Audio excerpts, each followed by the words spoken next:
Available now. Alright, let me put some alt text on this.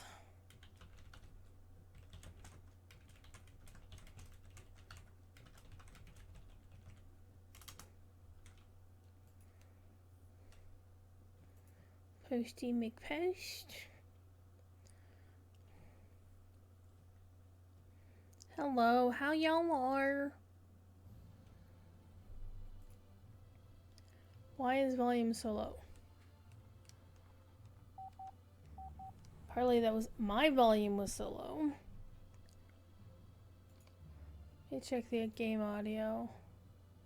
Music is down a little bit. That's okay. Okay. We're going on Angmar tonight. Apu! Welcome, welcome. And I did say last stream, actually on the official, like, I'm not gonna stream this on because I want to speedrun it without talking. Well, we're still gonna speedrun it, but I'll talk to you while I do it. So it's not gonna go as fast as I think it will, or I was planning on, but it is what it is. Uh-oh. I think, yep, Kitty's got zoomies. They're running through the house. Hello, it's Saturday, which means tomorrow I go back to work because I work Sunday to Thursday. And hey, we're in Tindier. I'm standing on the milestone for some stupid ass reason. How much time do I have on that? 2 days and change. Good. We're okay. Let's do my Hobbit present. Get nothing I really care about. Whoops, I didn't mean to hit that button, but that's okay. We're fine. We won't need it for a while. Okay. So we got a couple of things going on here. Why am I even here? I don't know. I need to get back to Delisad. So, we got some running to do, some riding around, some causing some trouble. My goodness, my nose is feeling icky. Alright, so let's see what we has got here. Term Sursa.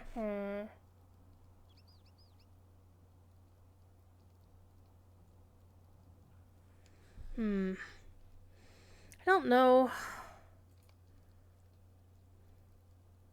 Oh, near Cardoom. I should probably... Oh. Well, we're going back to Angmar at some point anyway, so... How about this one?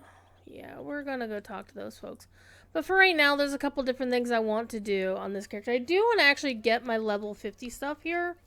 But those are actually going to require me...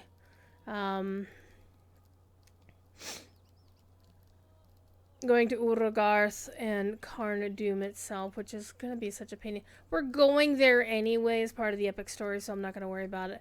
However, I do need to get back to Delisad, so the quickest way there is we're going to use our Stable Master, and we're going to hop on over to Rivendell. And from there, we'll go to Ekad Kendelath. What can I do for you? Let's go to Rivendell. I can't go straight to Rivendell from here? Well, shit. Okay. Well, we'll go to Stildine and then to Rivendell. I mean, I could just use my milestone, which is actually set to Rivendell. But that 1 hour cooldown kind of bites. It's like, but Jared, you could just buy that Hurry Traveler thing and then return it. And I'm like, yeah, no. I do not like those things at all. So it's going to be a chill night tonight, I do believe. We're just going to go run as much as the epic as I can. We're going to try not to do a Professor Corey. We're going to try to stay focused. If I get other quests done on the way, that's fine. But I'm not going to go out of my way for any quests.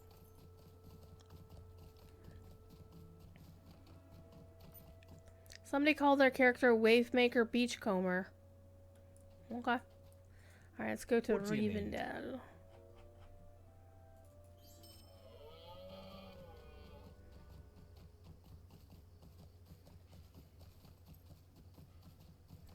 I'm a little bit behind on on many things. So I'm on book 11, chapter 9. And if I recall correctly, lotrowiki.com.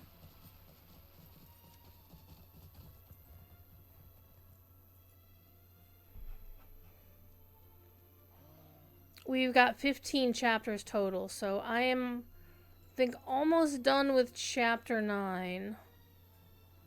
Yeah, chapter 9, book 11, chapter 9.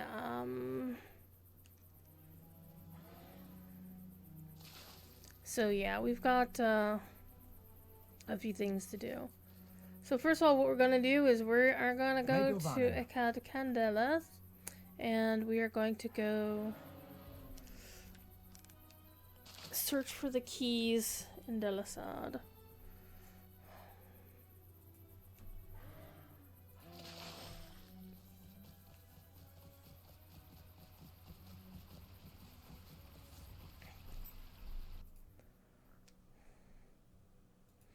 How's your weekend been going, Apu?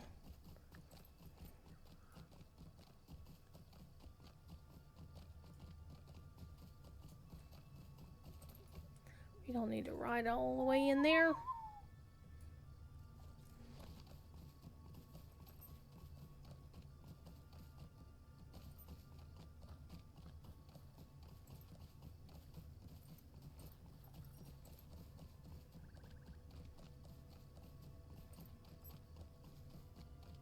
At least at level 50, I don't have to worry about the trolls chasing after me. This is kind of nice.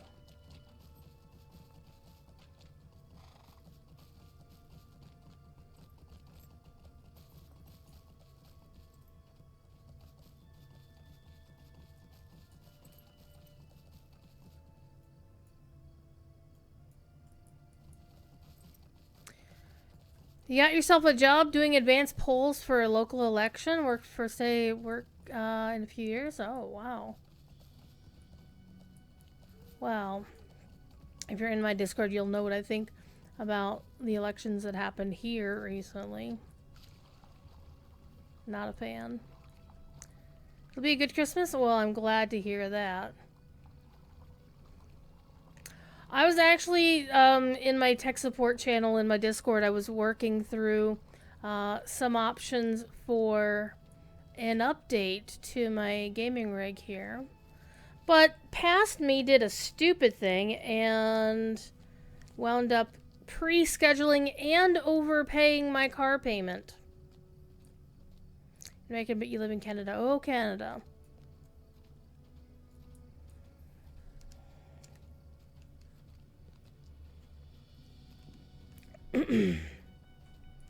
So I'm at the point where it hasn't gone through on my bank's website yet, but the car company is saying, well, we already got your payment, thanks. And I'm like, oh, fuck. Braycon might be that one back there.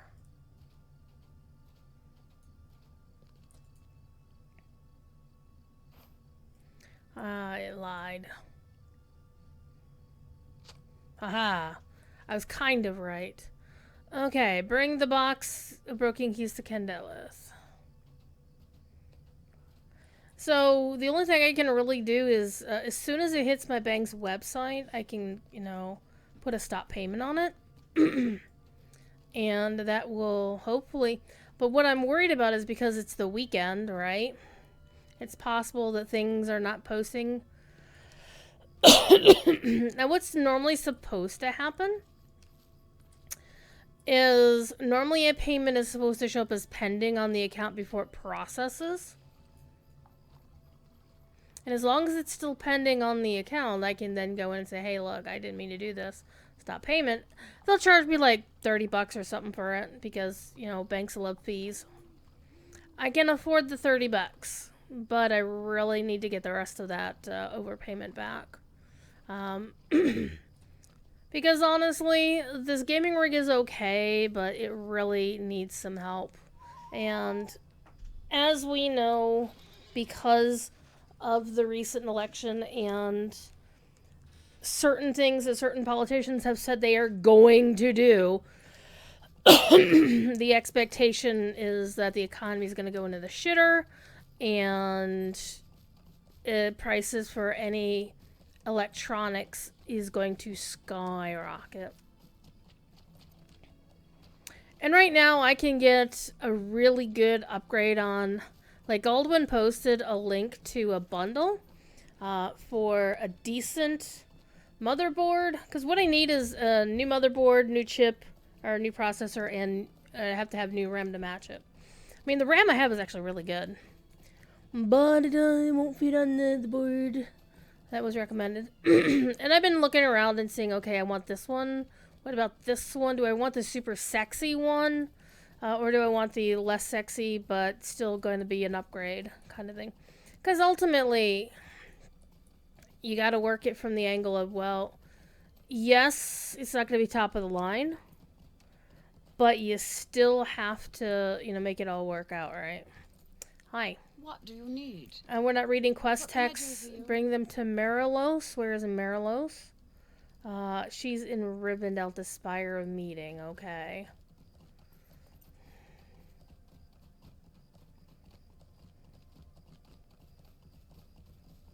So I'm gonna have to see if I can work that out, because otherwise, Druid isn't gonna have a really cool. What can I do for you? Thing. And for me, that'll actually count as like my because even if I get the one that was recommended, I'll still have couple hundred bucks left over that I can then use for other shenanigans. Actually, I'm gonna take that one. This is gonna be coming in very handy. Instead of going to the stable master or the stables at Rivendell, we'll just go to the one closest to where I'm actually going. Neato. So we'll see if I can make it work out. Because basically I've got a great power supply on this rig, and I've got a great graphics card on it. Well, I mean, not great. I mean, it's a 3000 series, so it's not the top of the line anymore. But it will... It's a good enough GPU. Hi, Kevin! How you doing?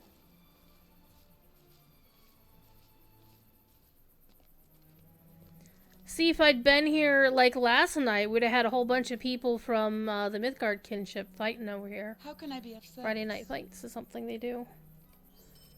Will you lend me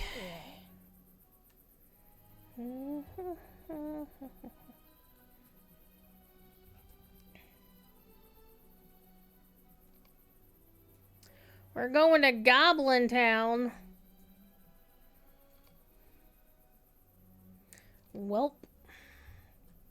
I guess we're going to Goblin Town.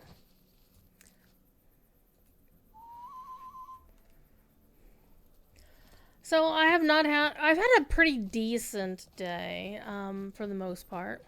Today, Signum University hosted its space showcase, and this one was hosted by Rob Goslin and Pilar Barrera, Rob is basically the head honcho of the space project at Signum, and Pilar is one of our amazing preceptors for the university. And I have to admit, there was a little bit of a twinge of disappointment for me. Not the program itself. The program itself was amazing. Actually really on time and very, very fascinating topics. And, of course, promoting the new aspects of the space program is always a good thing. But the thing that disappointed me, and this is just me internalizing a little bit, is the fact that the last two space showcases we did one last spring, and we did one last fall. Rob and Pilar reached out to me and asked me to co-host with them. But this time they did not. Rob reached out to me and said, hey, we're going to do it this way this time, because it was a shorter showcase. It was only like 6 hours long, which for us in Signum is a short day. And so they didn't really need a third co-host, right? Keep it simple. And so it went off perfectly fine, and it was great. It looked great. It was amazing. I learned some new things. They announced some cool stuff, and it went out perfectly fine. But just on the kind of personal level, it was a little bit sad to be on the outside, right? Because working on the inside as one of the co-hosts was actually a lot of fun. But it do be what it do be, right? You gotta do what you gotta do. All right, we're not gonna ride all the way to Goblin Town. We are gonna take the Stable Master. I just didn't want to. I should have taken the Stable Master from down there, but I'll just take the one up here from Glowin's camp.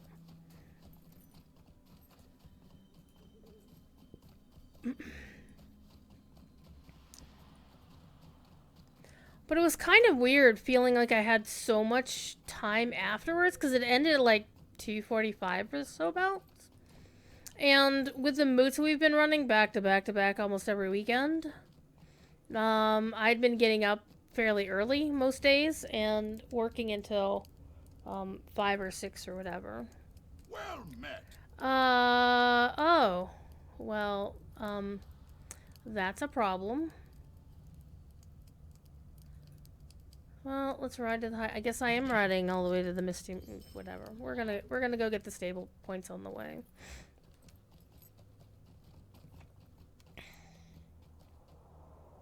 And while I was in one of the good things about not being a co-host of the event was the fact that I could also play video games over on this monitor while I was watching the Zoom over on that monitor. Listening to the Zoom, more like. And so that was a lot of fun, a lot of good times.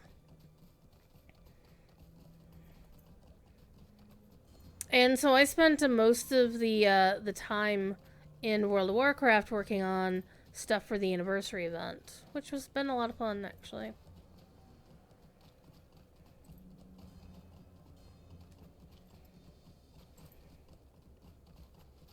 But I didn't quite finish the one thing I was trying to do in WoW. Because there's one portion of the Anniversary Secrets quest line that's going on that requires you to do a bunch of fishing in various places. Do a little bit of gathering some oh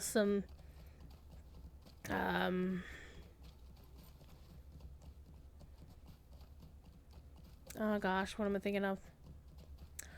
A couple of herbs out in various places. And unfortunately, the last fishing thing said you need to go to X place and fish up these things, and I hadn't actually fished them up yet. So I'll go back and do that after the stream. But for now, we're going to play some Lotro in... This is going to take forever. Because... the thing about Lotro's Shadows of Angmar is very much the same kind of problem Star Wars The Old Republic has with their OG story, their 1 through 50 story, which is your Chapter 1, your Chapter 2, your Chapter 3. Before they basically did away with most of the class-based stories anyway. And so each class in SWTOR has its own class story. Amazing content. Written by some amazing writers. One of them has fallen off the face of the planet. I don't know what's happened to him. It makes me sad because he was my home slice. He was good people. And that's the guy who did the Jedi Knight story and most of the Smuggler story, like chapters 1 and 2 of the Smuggler story. And he's pretty much fallen off the face of the planet. I haven't heard from him in years. He was a really sweet, really good guy. He was a sweetheart. And he, come on. There we go. Met. Thank you. I'm gonna go get the other one while I'm up here.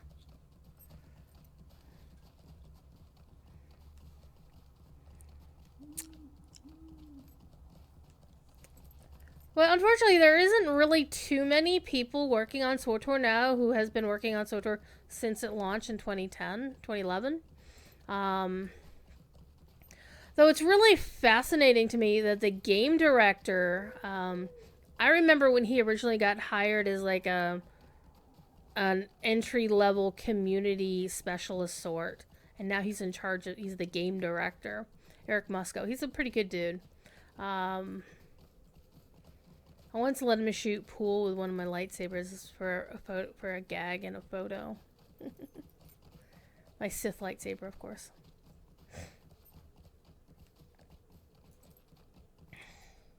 Greetings. Alright, thank you. Ooh.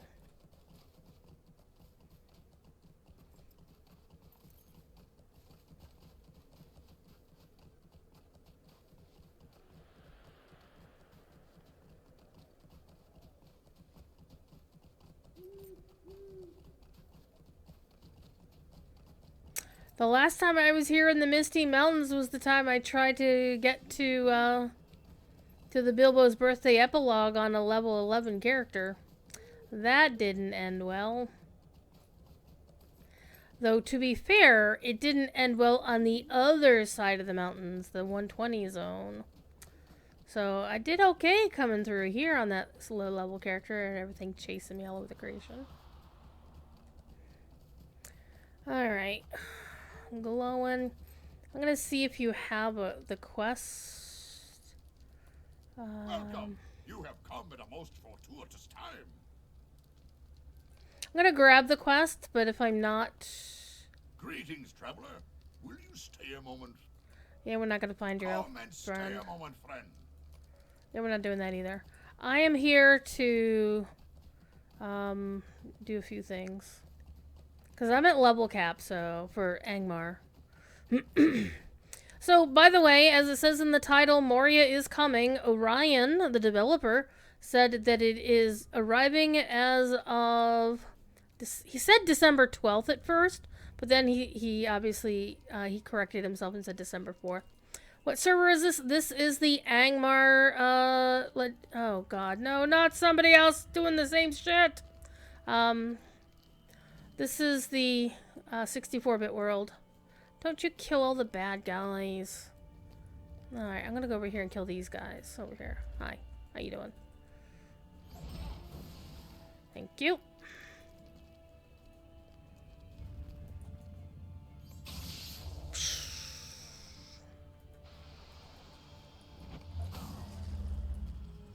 Alright, here's a debris pile.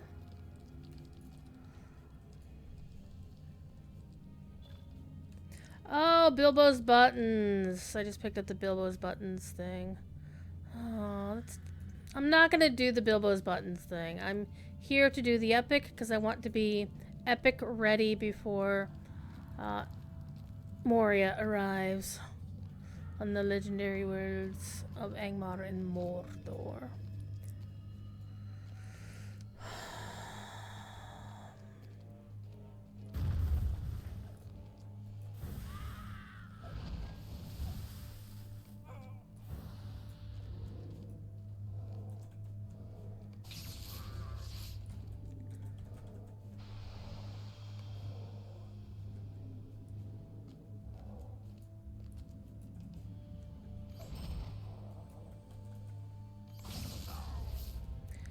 Yeah, Red Lore Master is heckin' lot of fun.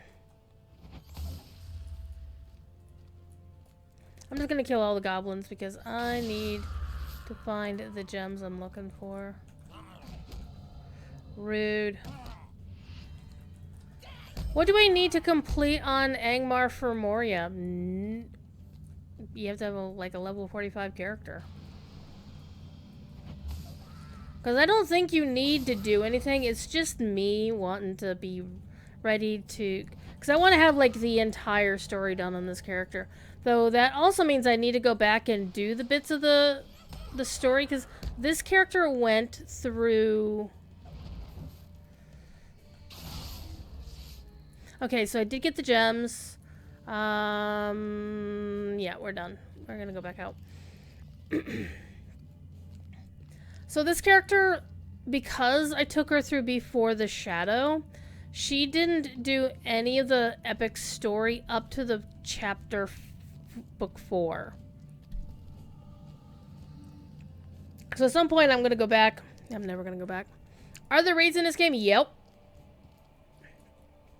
Some might argue that the level 50 Rift Raid, which is part of, this vanilla release, was probably the best raid in the game.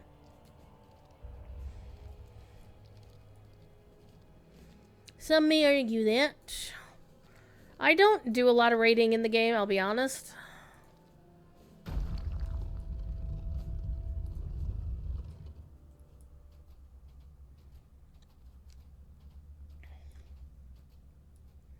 So the big thing about this particular server is, first of all, you have to be VIP to play it. Secondly, the big thing is, this is a 64-bit server, which is something the rest of this... No dawdling. Come and stay a moment, friend. We're not doing your follow-up quest. Sorry, Glowin. I love you, but not happening. Talk to Sigrun. Sigrun is there. No, we're ignoring that. We're ignoring that. We're going back to Rivendell. 64-bit, no. 64-bit means that it is less prone to lag, that it behaves better. Where am I going? I'm going the wrong way is where I'm going.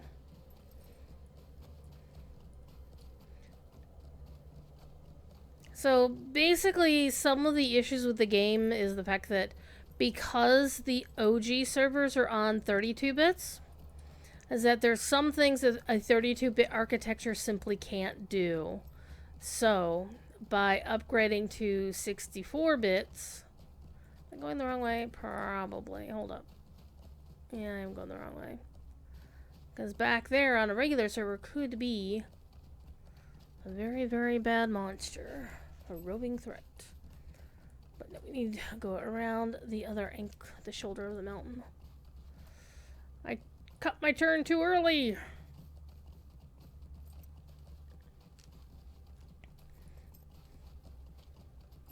Now, Standing Stone's other game, Dungeons and Dragons Online, also launched their first 64-bit server, also VIP. So VIP basically means you have to be a subscriber to the game in order to play on the server.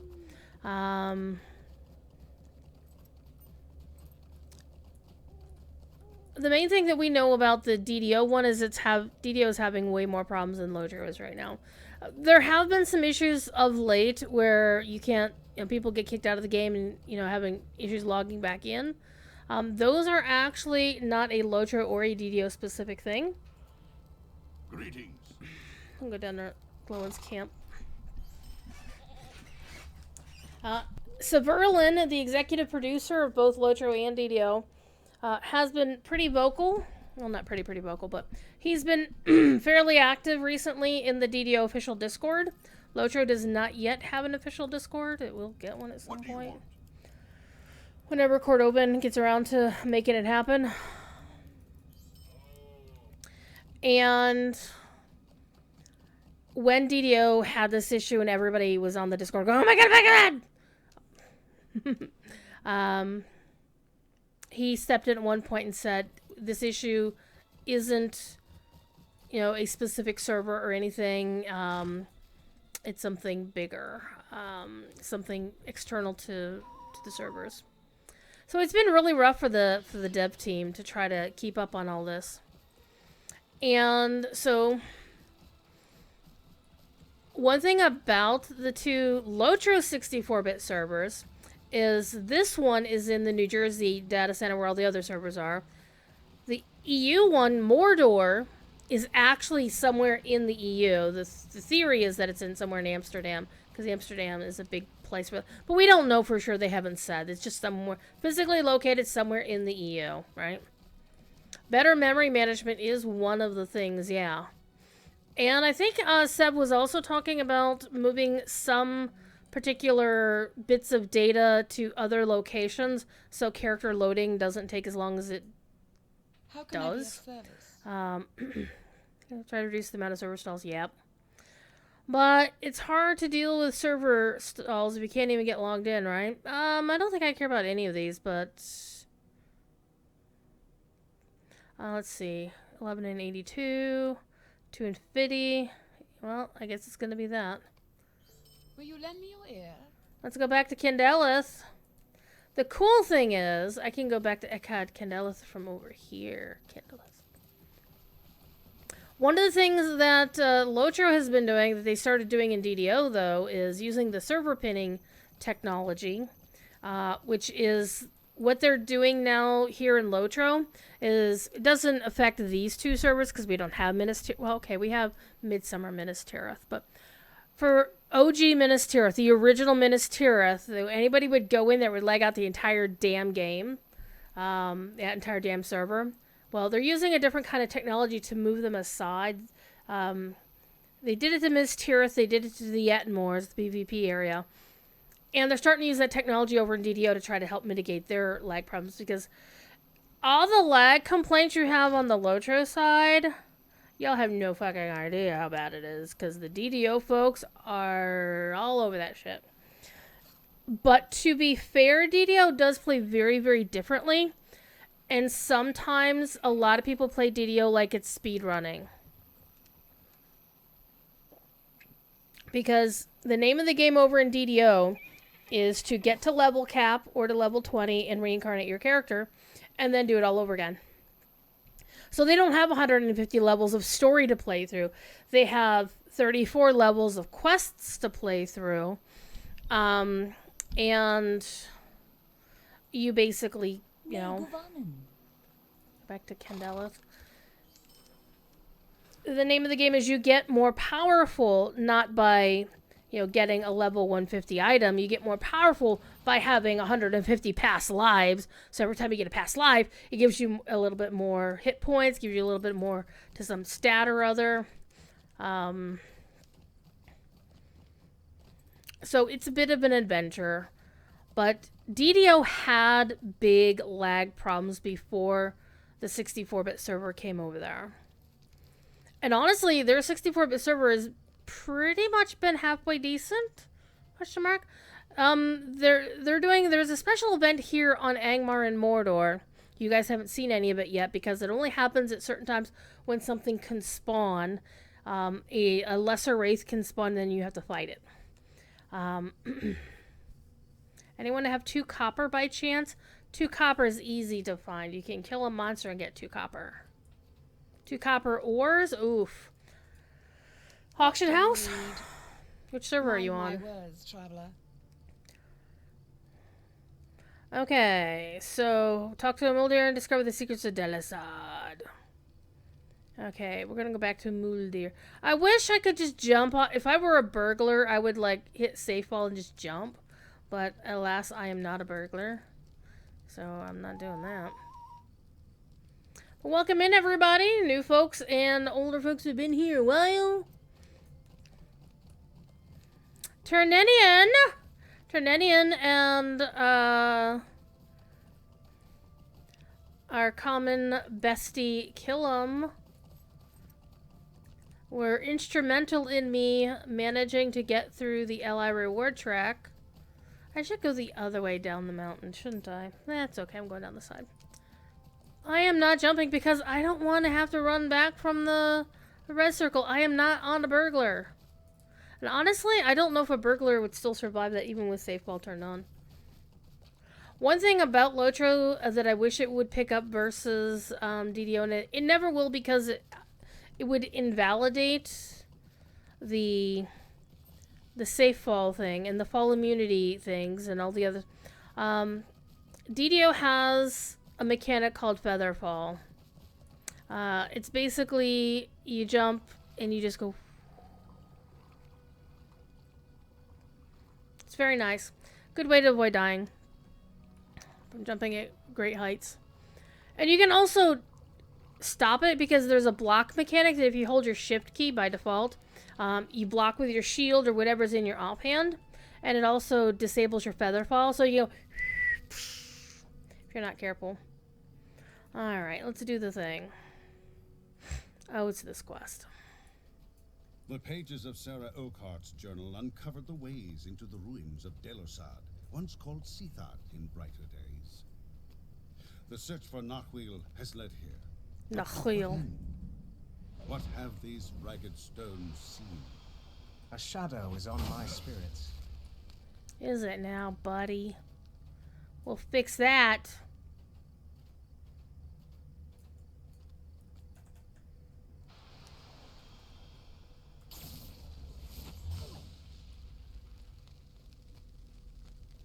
I think all the other ones are upstairs.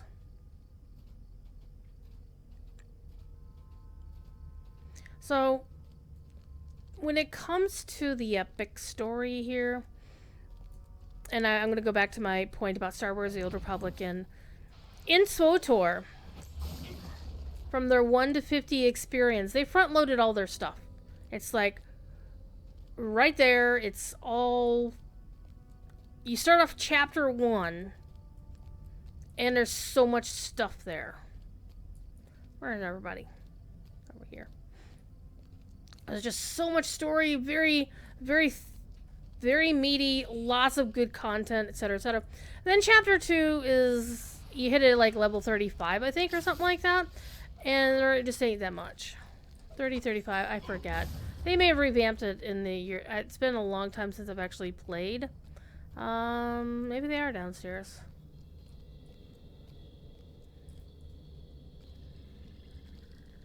Okay, that didn't sound very friendly.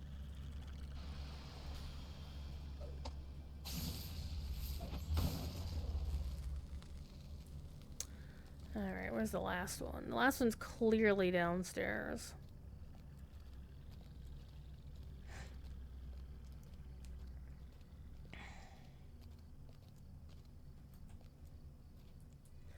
And SWTOR, theirs is a little bit different in that they front-loaded all their content. So chapter 1 has, like, the most meat and bones on there. Meat on the bone. Chapter 2 was a little bit... It was interesting. It ramped up the story. Chapter 3 brought some of the... But it was kind of slim. It was pretty quick.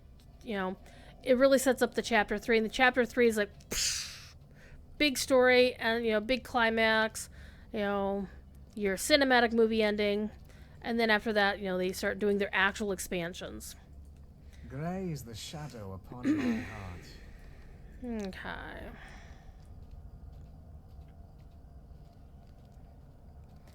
In Lord of the Rings Online, the epic story is pretty steady the whole way through. Except once you hit level 50 on a server that only has level 50 so far, I still have 4.5 chapters of the epic story yet to do. And there's 15 chapters. So I'm in chapter 11, toward the end of chapter 11. And so I have 12, 13, 14, and 15. 4 whole chapters, and they're not quick and dirty. It's gonna take a while to get through them all. And we're gonna go all over Middle Earth doing them too. Lairdin and the Elf Maiden, we know who she is.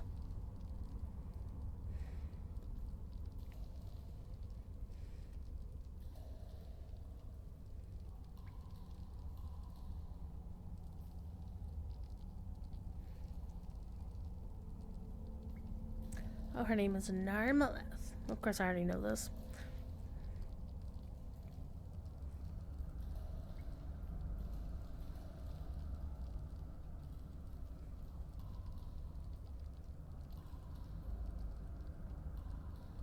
God, I hope Rivendell housing doesn't look like this.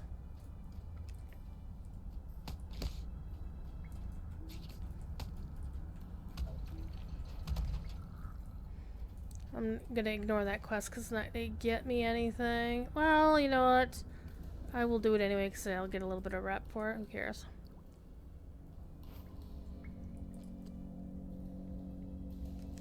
Hey, Scamper.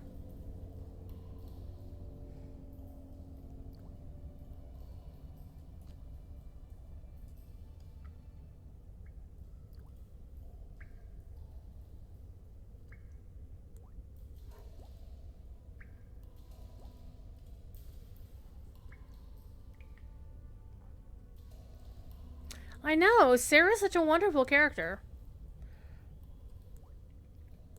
Elves only eat twice a day.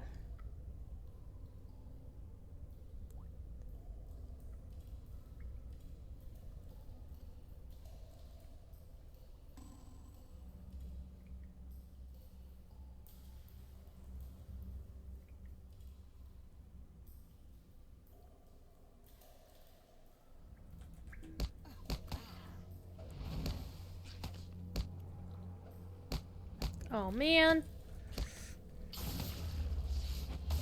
I was waiting for it.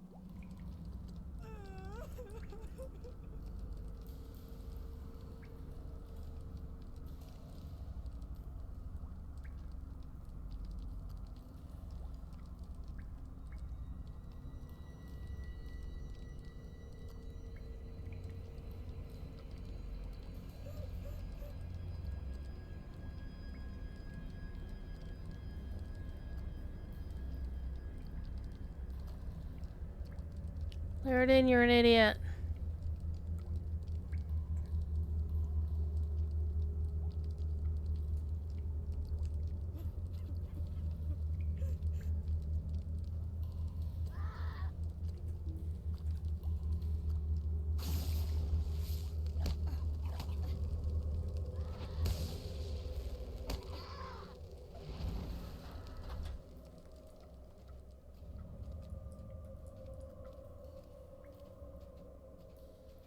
I'm so jovial with my little prancing.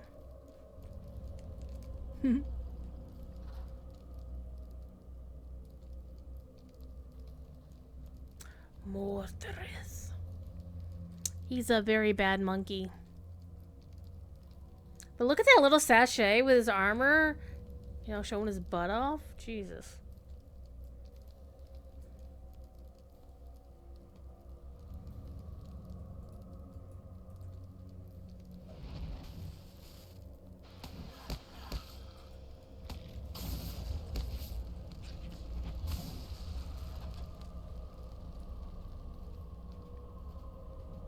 He's wiggling. Mordred is wiggling his butt at us.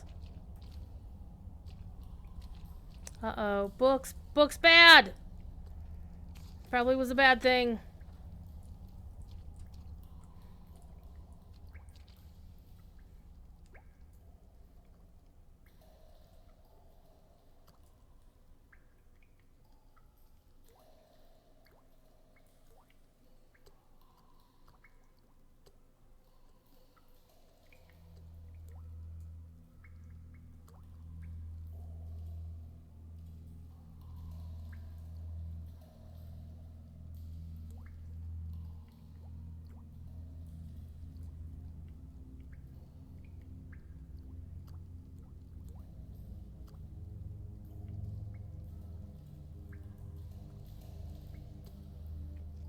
She was taught by Sauron.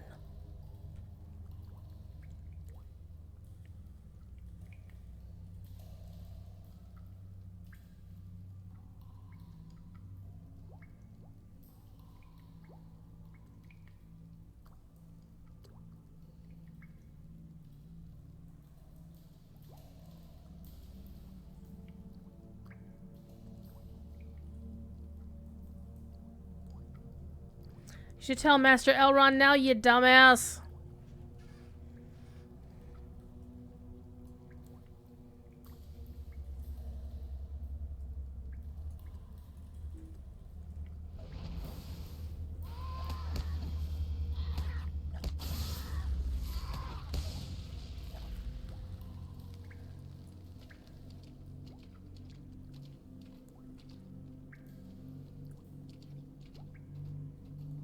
This place is so gloomy. I mean, it's like, why would an elf enjoy living here? But then again, we've got the example of Felgoth and whatnot, you know. And we know that elves lived in caves. See also Nargothrond.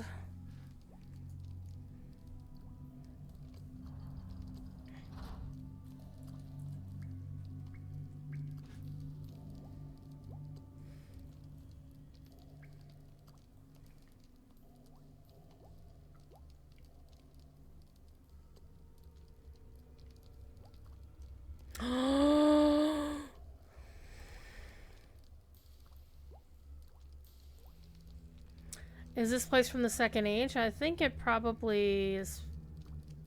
I think it's still Third Age, but ancient Third Age.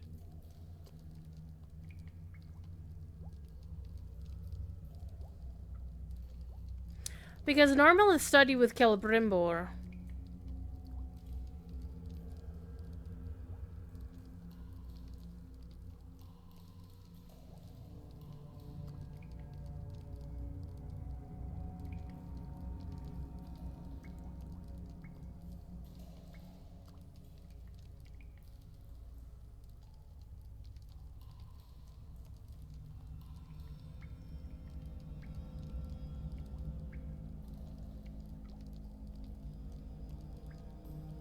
It is a very tragic story.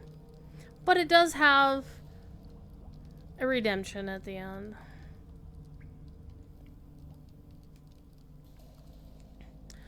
But Lairdin was a dumbass.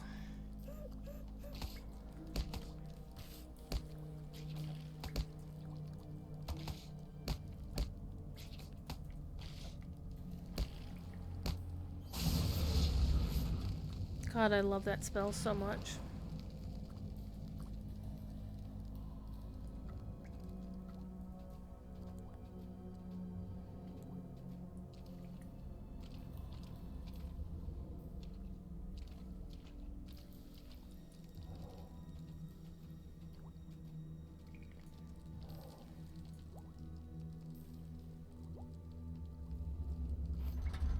Here's another book. Or is that just like a footstool?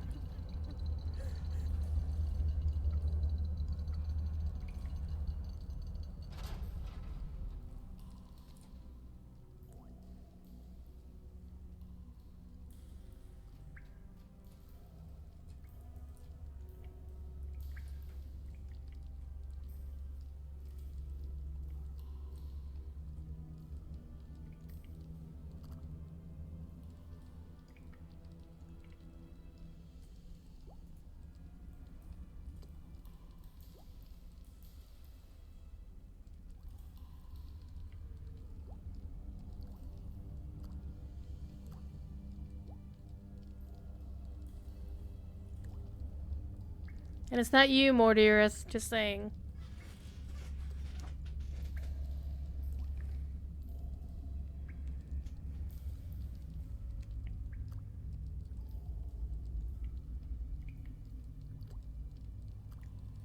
It's a good thing that I'm at level cap doing these quests, simply because, you know, it would suck to be on some sort of XP boost timer. Uh-oh.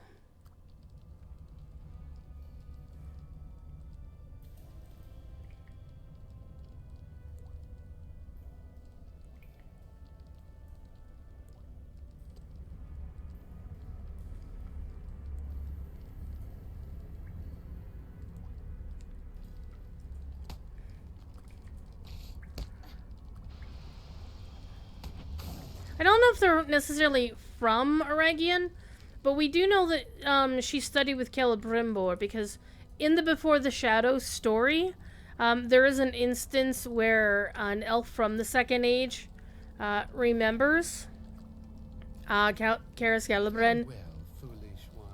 Oh. We will not meet again. Oh, shut up, Moirimbor, you're a dumbass. You've not found Narchil.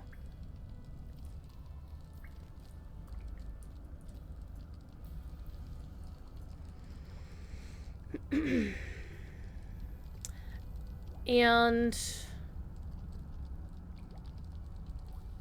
yep.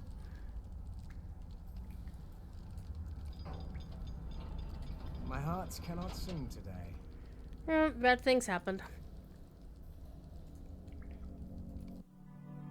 The Rangers of Evendim mourn their numbers slain during Very Mordrimbor's loud escape movie. from Tinudir. Meanwhile, the Angmarim searched the wilderness for Narhuil, the ring of Amarthiel. I fear that Amarthiel has already discovered Narhuil's resting place, and with it, the doom of the North.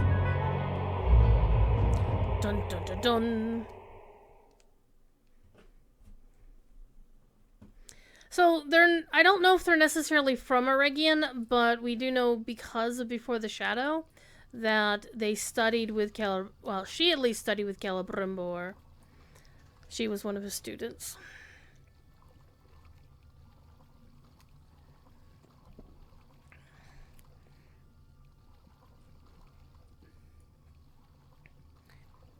So when Sauron showed up in-game, they can't use the name Anatar. They didn't get special permission to use it like Rings of Power did. And so they called him Antheron. They found an alternate name for the giver of gifts.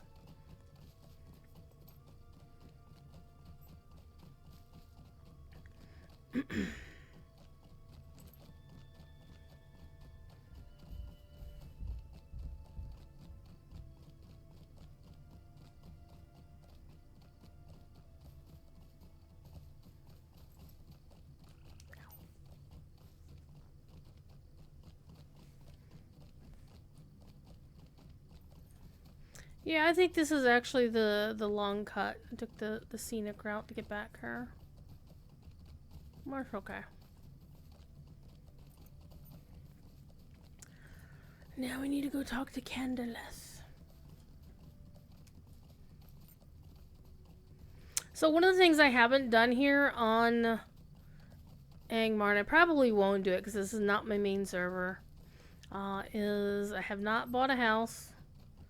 I don't really, and if I did, I would buy it either with housing rights or with MC, but I don't have any MC over here. Okay.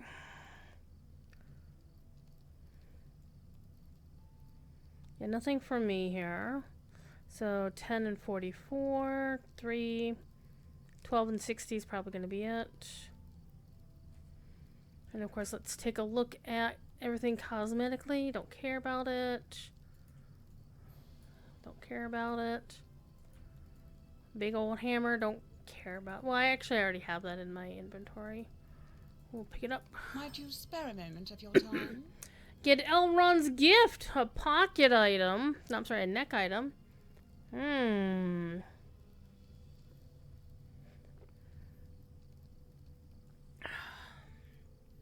That will be an upgrade, so that'll be useful. Alright, let's go talk to Master Elrond.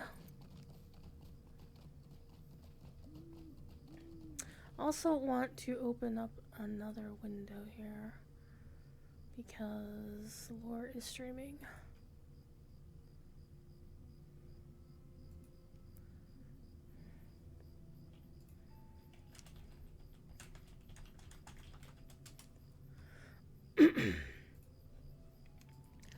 One of the downsides of streaming when your friends are streaming, that you can't watch their streams. But you still want to get your watch credit. UFC's gonna start.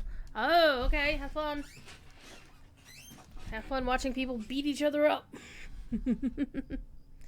Alright, let's go back. How can I be of service? So the revamp of the Stable Master map is really handy for stuff like this when you need to go talk to Elrond. And instead of having to go to the stables and run all the way across the talk to Elrond, just go straight to the house. Oh, man. I had a good supper. Leftover spaghetti. Well, I didn't make meatballs because I didn't have enough hamburger to make actual meatballs. But I got like a pound of burger on discount. It's really good too. It was some Angus that was on the way out, so it was on clearance, like half off. I always feel a little bit nervous about buying the clearance meats at the supermarket. Do I know the code for this week? Is it still the coupon ones? No. The freebie of the... Oh, no, there's a different sale this week? Let me go look. I used to have them situated in my Discord, but I stopped doing them. Let me go to Elda's Discord because I copy them there. Where is Elda's Discord? There it is.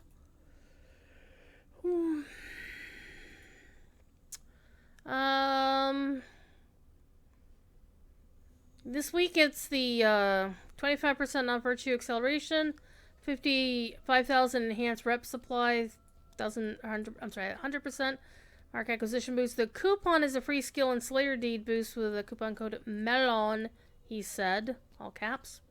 But yeah, the only other discount they have is the supply and patrons coffer till tomorrow night.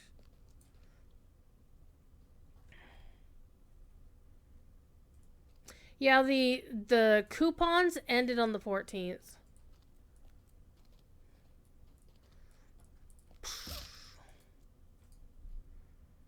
Will you lend me your aid once more? Maybe. Alright, let's pop that in. And also what I want to do is go here and bring it down here so I can actually use it when it comes back off of cooldown. Holy crap. Okay. We're ignoring the further adventures. Oh. Okay. Go to Kellerglad. She's not into you, buddy! Actually, let me get all these out of the way. Actually, just remove all because I'll be coming back to that. So I want to focus just on the epic. So we know we have to go talk to Kellerglad, and that will pop up his quest.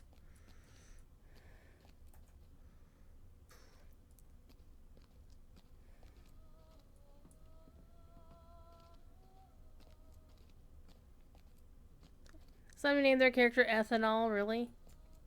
Nice.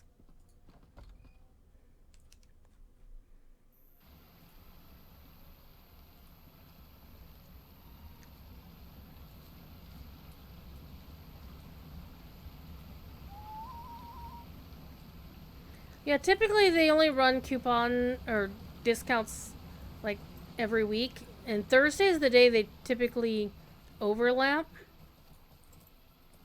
Okay, we actually need to the main stand. I'll just ride over. It's pleasant.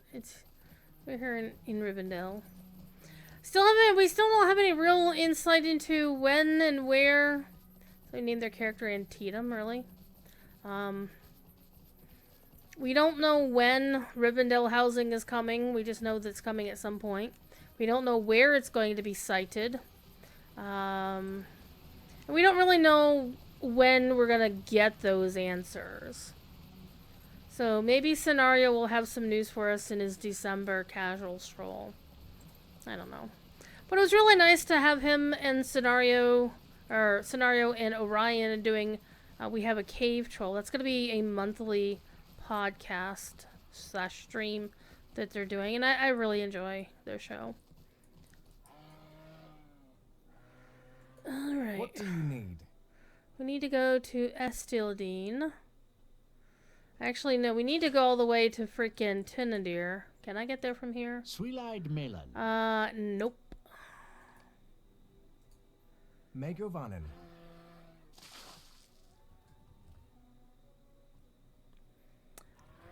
Estildine seems to be the closest we're gonna get there. Where'd it go?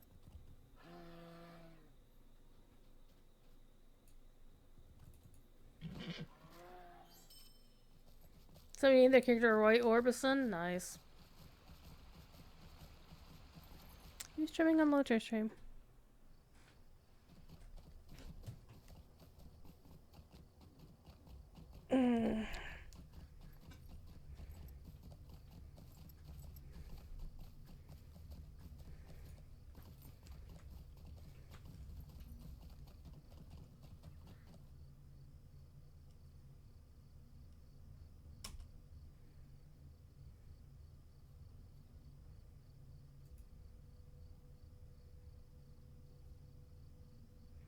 I think whoever it was realized they were on the wrong channel.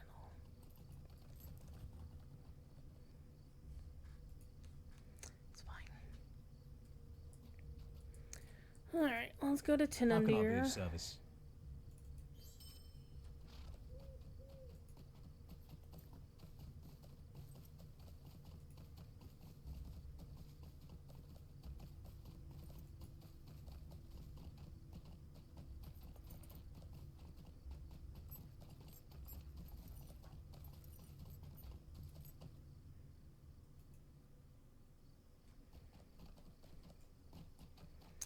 Alright, we're now on book 12.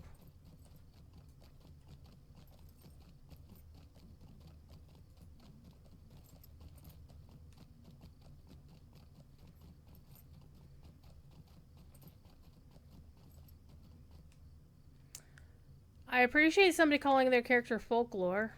Interesting.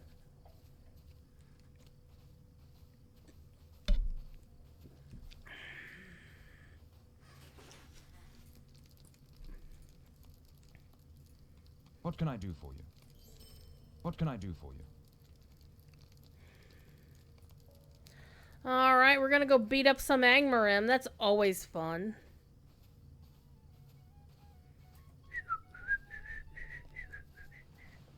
Lake Everswim.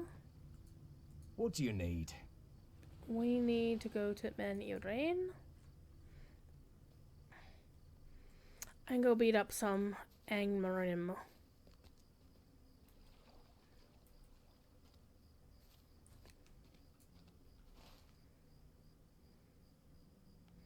Oh, they're just like right inside. Okay.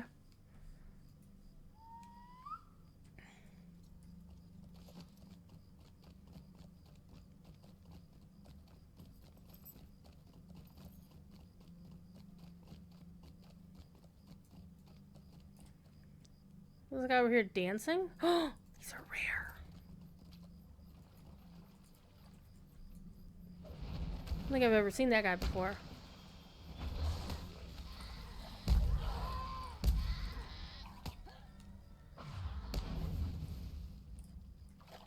Yeah.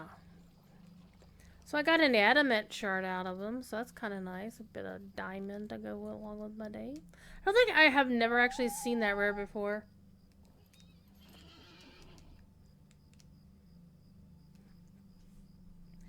So that's new.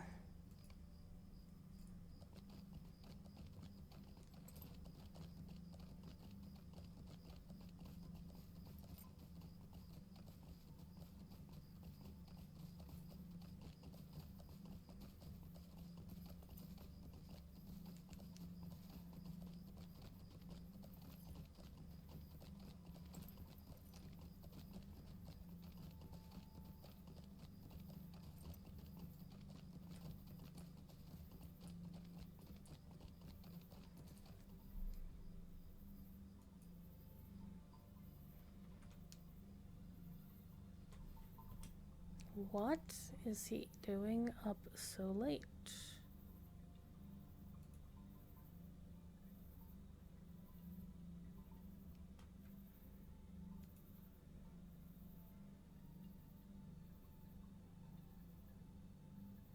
That's not him.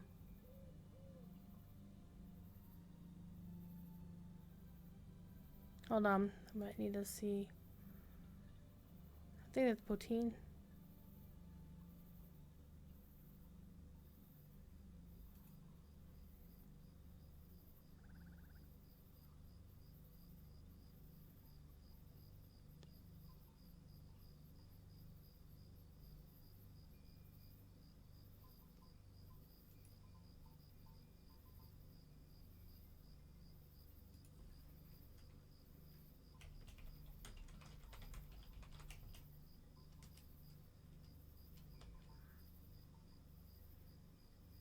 Hold on, let me check and see what we got. What is the... let me try a command.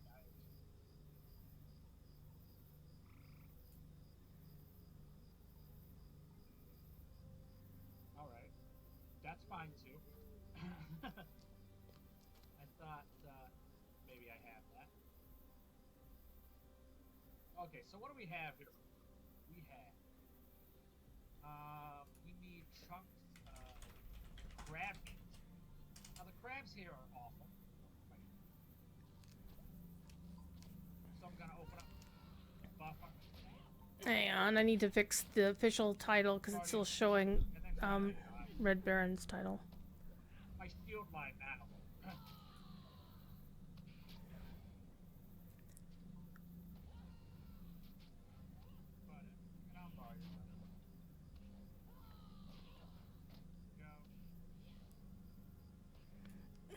let me go fix this. Who is supposed to be on? Is it a Poutine show?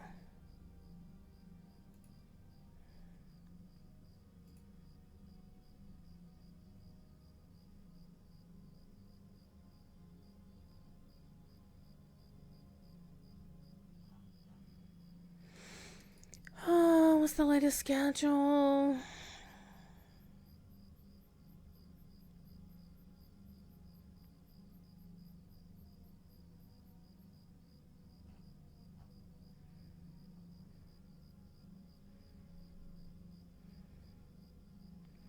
Yeah, it's Patine's show. So what is the name of Patine's show? I forget.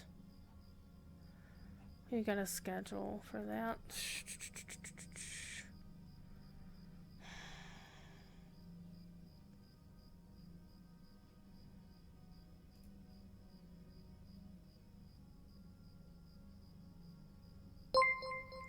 Ah! What's going on? Igneous with the resub! Hello, welcome back, my friend. I hope you're doing well. Trying to help Patine Bowen do something on the official because I can't see what the show title should be for his show. Ah! Kevin also with a resub for 66 months. That's awesome. You two are the amazing people. Amazing people. Okay, well, it's not there.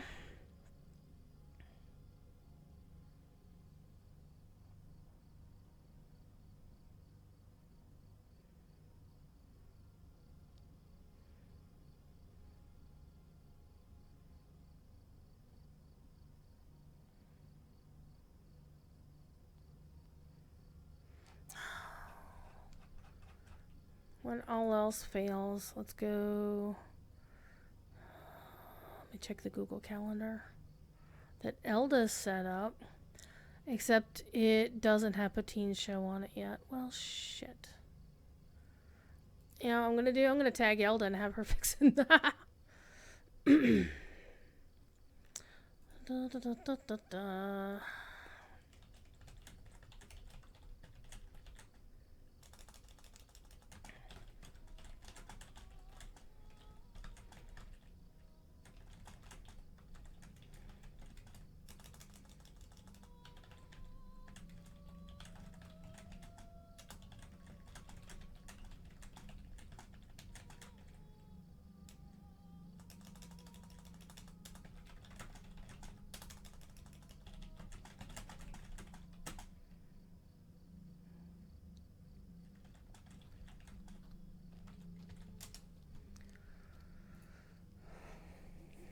Getting tisked at.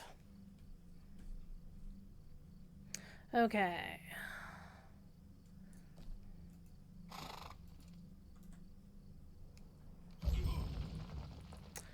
There. Let's get back to what we're doing.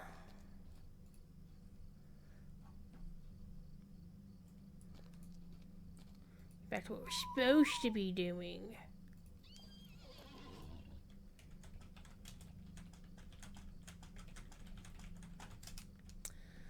Oh, baby.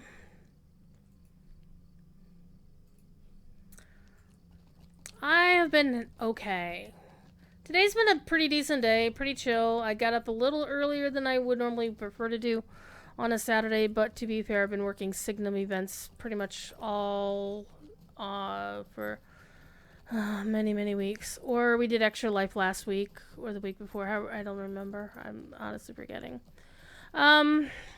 The only downside of my day, besides having to get up early, for the Signum Space Showcase we had this from like 9 a.m. to 3 p.m. It was actually really good. The only downside of the day so far is the fact that, well, it's Saturday, which means I have to work tomorrow. But more importantly, when I made supper, which was a bowl of spaghetti, which is leftovers from yesterday, I set it on the edge of my desk. It fell on the floor. I rescued my dinner off the floor. And yeah, had to clean the carpet because you know what spaghetti sauce does to carpet or anything else it touches. But yeah, it was that. It was still very tasty. Still very tasty. Still very tasty. I'm probably gonna have something resembling a I don't know, a sweet snack later. Well, I actually have ice cream in the fridge right now, except I have a pint of Grater's black raspberry chocolate chip. How can I be of service? Thanks. Speak to Fortune and enter Barad Tiran. Okay, who do we need to talk to? This guy over here. Have all these ults on Angmar. I have one slot on Landy. What happens when Angmar closes and I want to bring my brew to Landy? Your crew. Well, here's the thing, Nenny. I don't think Angmar is closing anytime soon. Holy crap, we got a hype train going? What? Got a hype train? What the shit? So we have 454 people on Angmar right now that are not anonymous.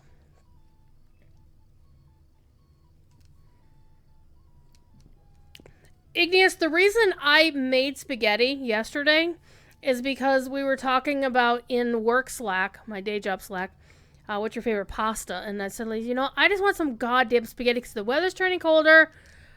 Just plain ass spaghetti with sauce and meat sauce and some meat in that.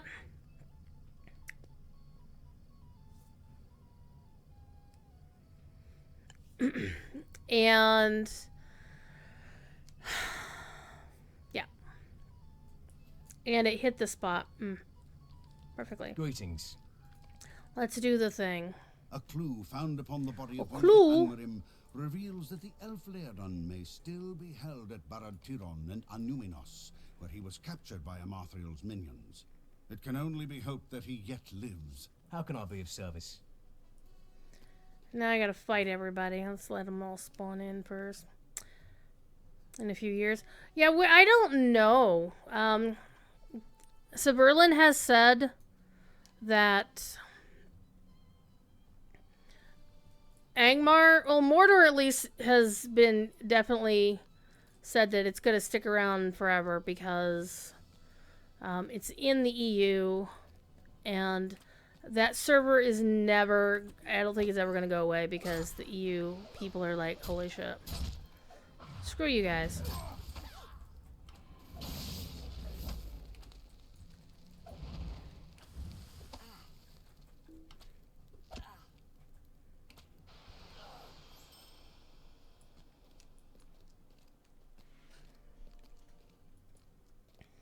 I mean, the obvious thing, Nenny, is you're just going to have to either give up some of the crew. Or what will normally happen is you can overstuff your character slots.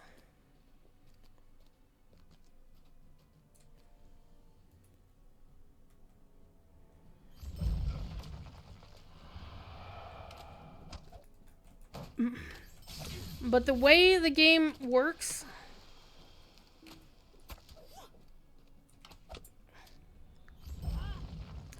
is that the next time you log in after you feel overfilled your character slots, it's going to have you pick which ones you want to be active. You would like to know about overstuffing things? Where's Killam when we need somebody to be naughty up in here? So what'll wind up happening is you go to the character, like you log into the game, you log into the server, and you'll just see a list of all your characters. And then it will have you go through and select which ones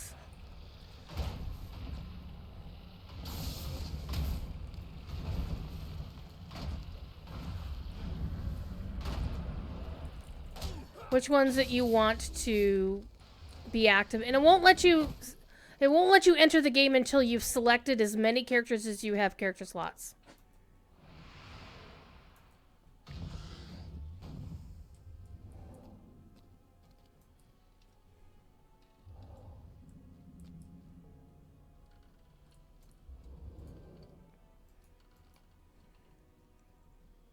What? You were thinking turkey?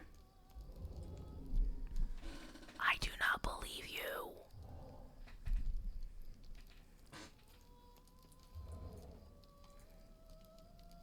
How can I be of service?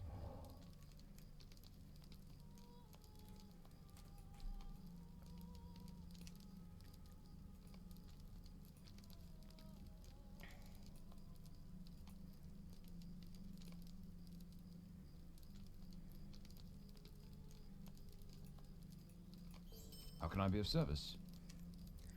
Okay. Sweet.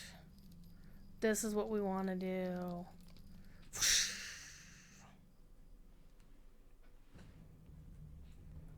Cool.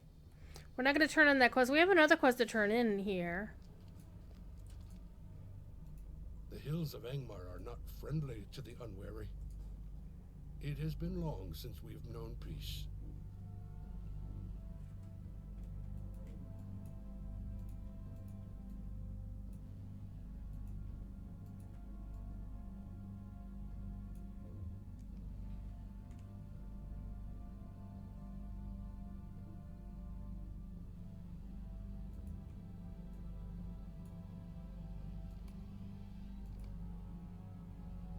And give your LI experience. We don't have LI experience on this server. Yet. We will soon. If we run across the what's her face, we'll take care of that.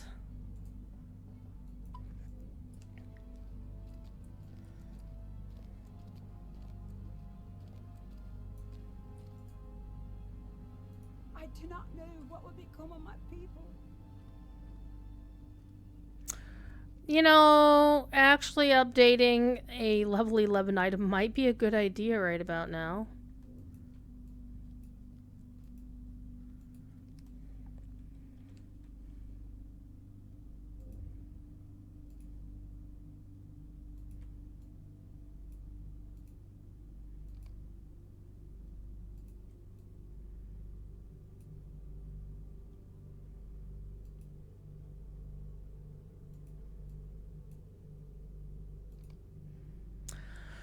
I'm gonna pick this.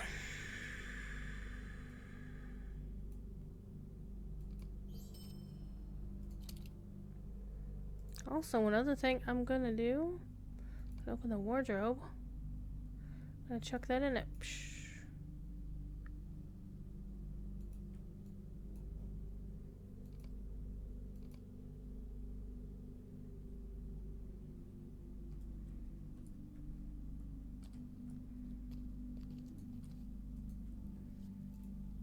What do you want?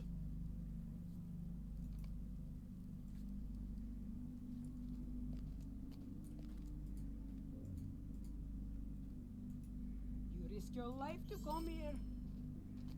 I did. Okay.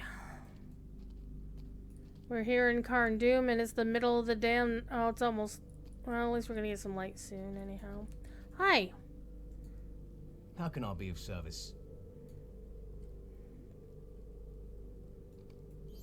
Would you do something for me? Poisoners and jailers. Let's go to Karn Doom.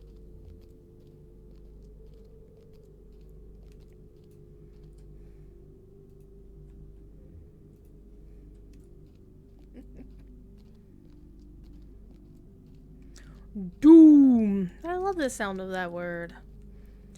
It's the only quote I can remember from a mid-90s, even more sci-fi remake of He-Man. I think I've gone up this way in a while. Get off the rock. It was a line by Skeletor. It was basically a thing where...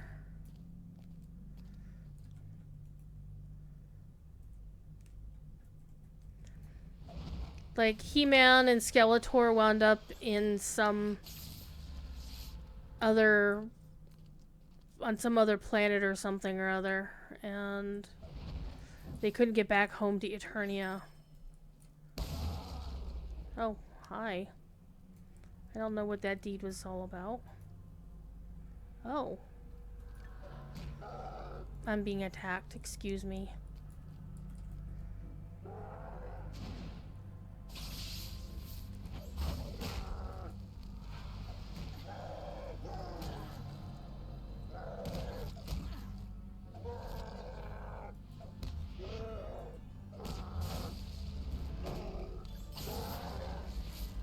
So there, you jackass. I'm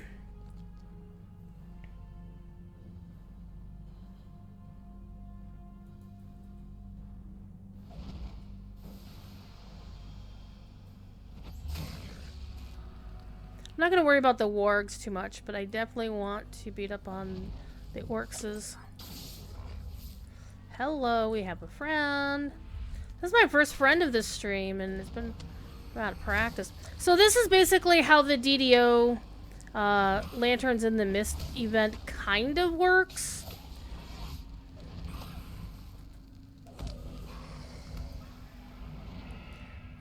In that you can be randomly in the middle of an instance or in a quest, and a mist stalker will spawn. But the difference here is the mist stalkers, they're only like one per quest, or supposed to be only one per quest. Because DDO isn't primarily a landscaped game. There are landscape places to go, but it's not like we have here.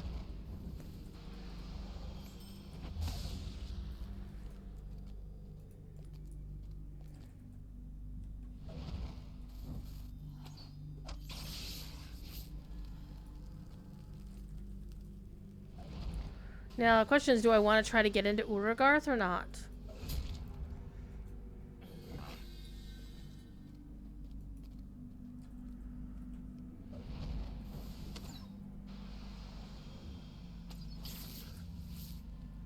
You're gonna lurk? Okay.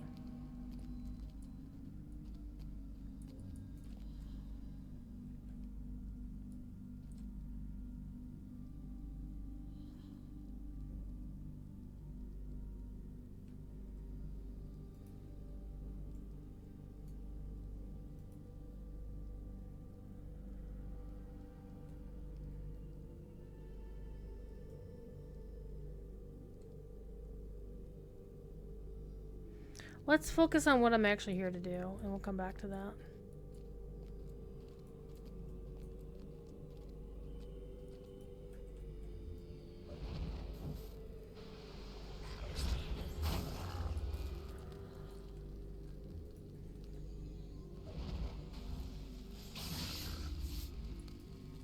You know what I should do, though?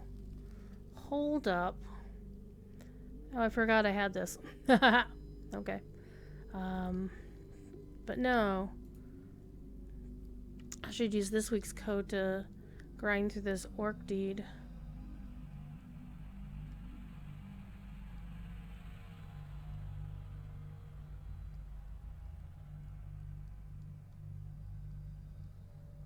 Come on, Lotro. Come on, you can do it. It's taking forever. There we go.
want to fight this guy?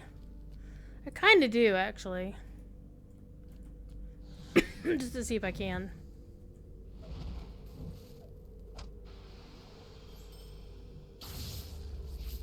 But I'm here for a quest. I got business here. I need to take care of business. You! We're talking through the whole movie.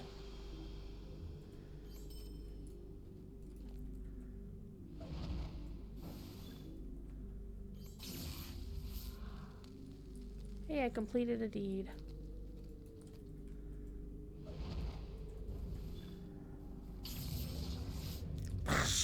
That was glorious. That was thoroughly glorious.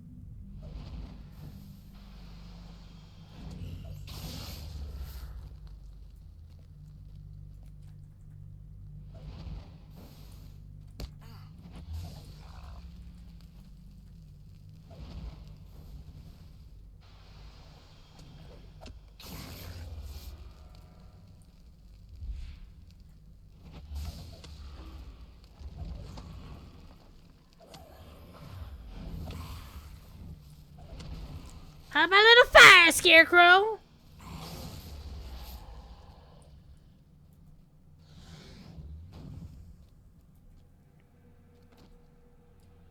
Oh, recover the Seventh Ball gate key. Oh dear.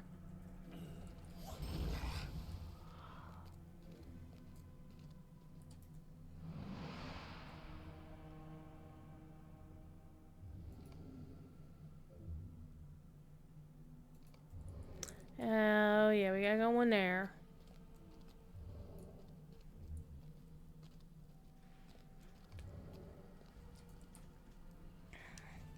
Cause yeah, we do have that elf stone here. I am inspired!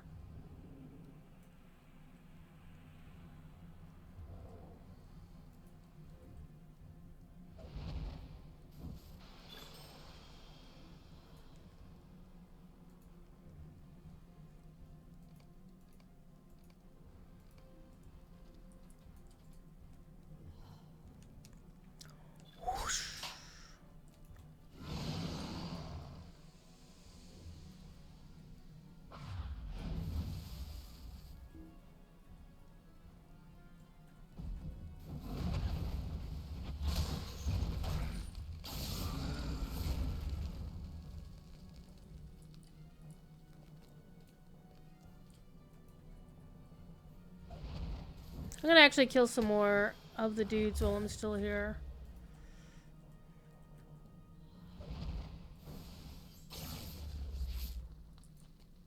I'm still under the inspiration buff, so I'm gonna take advantage of it. I think it's, yep, there it wears off. You don't count. Uh-oh, we got a biggie. We got a biggie here. I think we might die.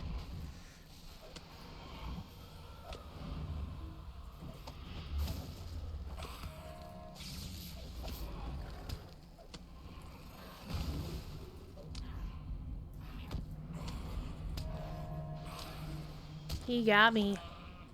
That's okay. Where am I gonna retreat to? Oh, somewhere convenient at least.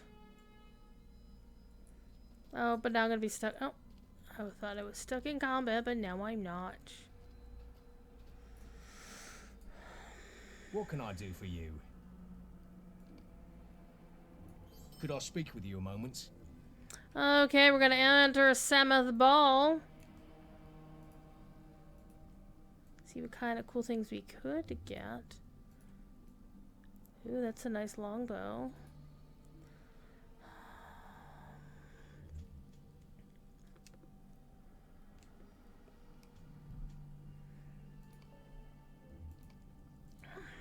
How can I be of service? Back in the day of the game. The questioner left behind at Baratiron reveals that Laerdon had been moved from Anuminas and taken to Samath Baur in Angmar. Time is running short.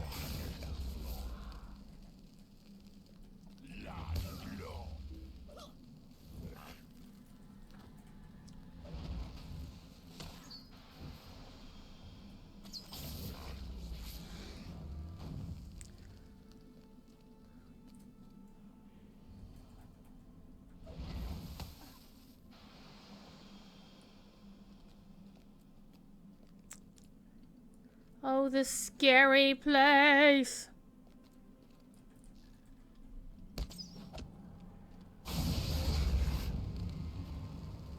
That's so good.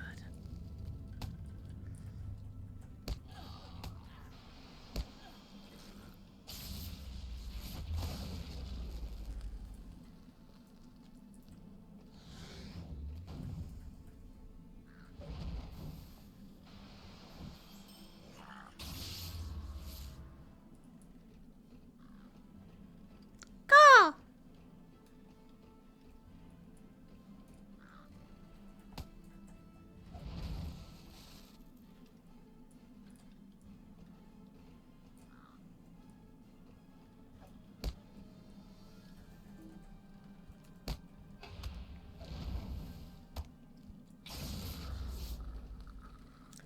Thinking down this way, maybe.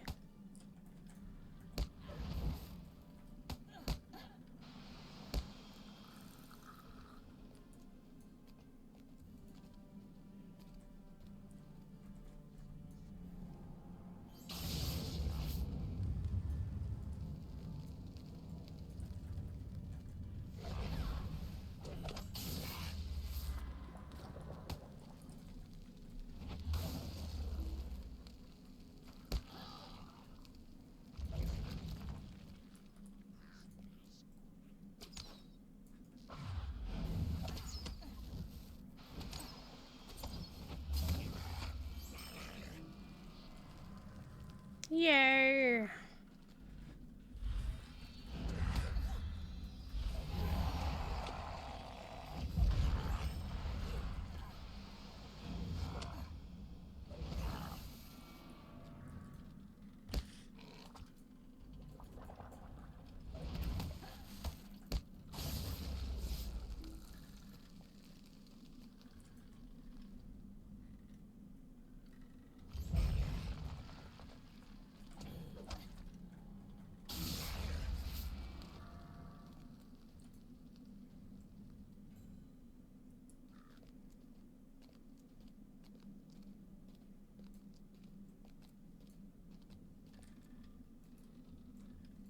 Hi, Marvin.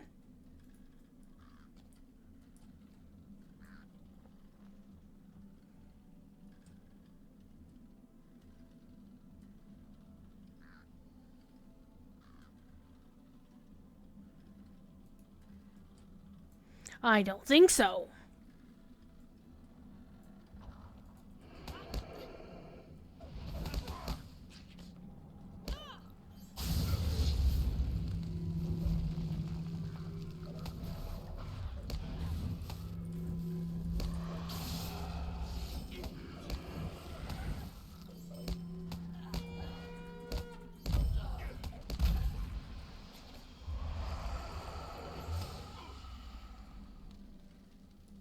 So there.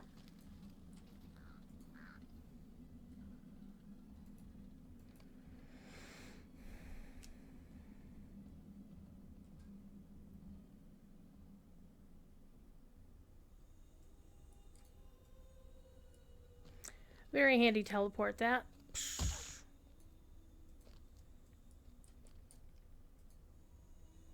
A strange fate brings you hither. Okay, what do we got here?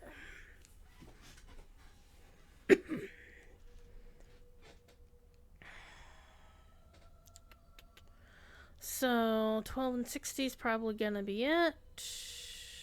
Yep. Hope is not in vain.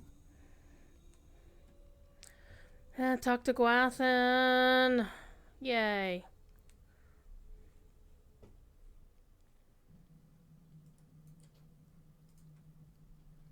How can I be of service?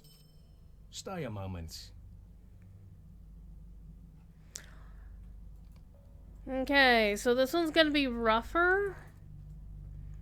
Looks like people are probably doing some group activities. So I'm actually gonna set my milestone here. Alright, should I do that? Because I don't have spare milestones on this account. But do I have any maps floating around?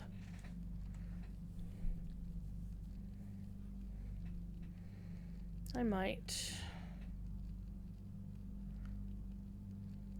Well, I can definitely use one of these maps to get somewhere, and then, you know, go from there.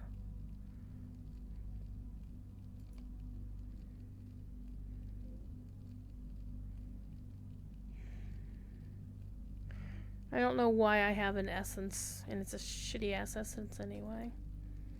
Actually, let me see what we got here.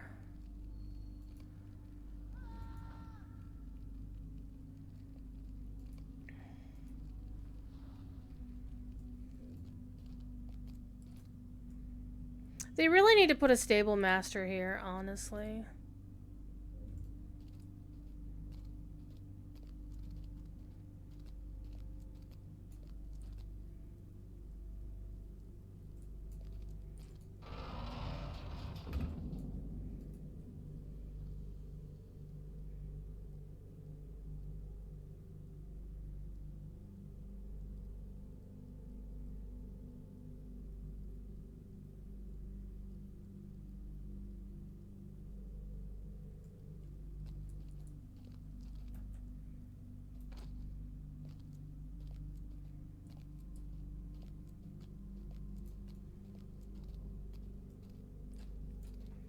Where actually are we? We're here.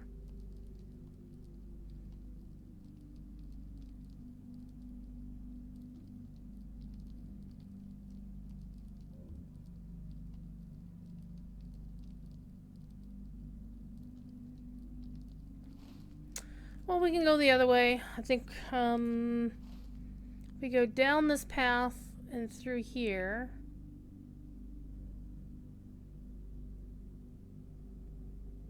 We'll get where we need to go.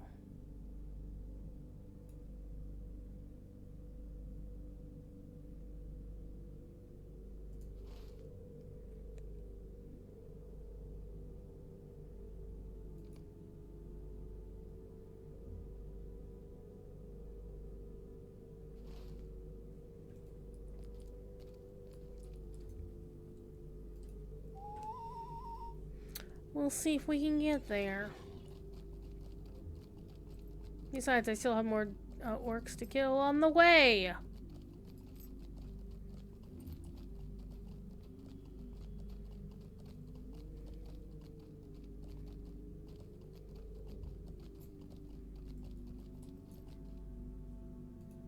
Like this guy.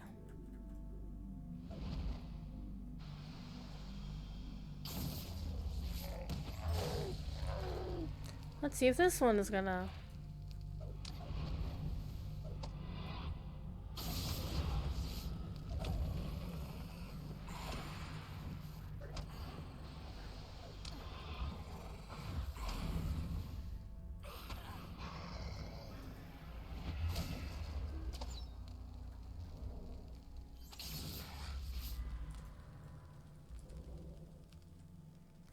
Where does that way go?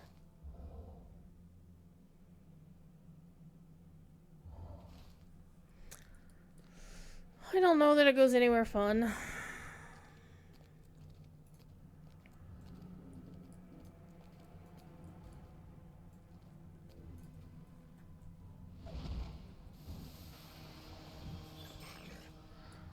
Hey, I did the thing. Ooh, I do want that. And 10 Lotro points is not bad.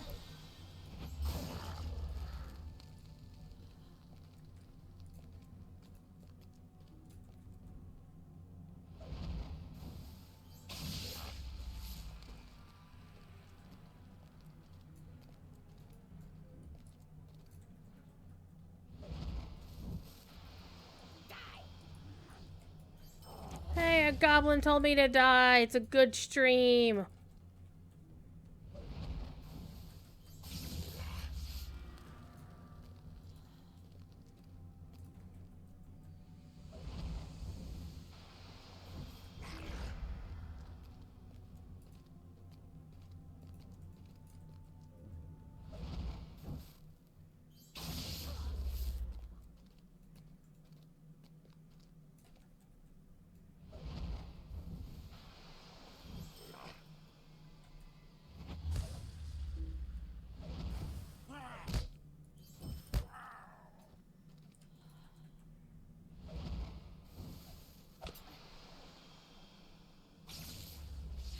Question is, do I want to try and fight this guy or not?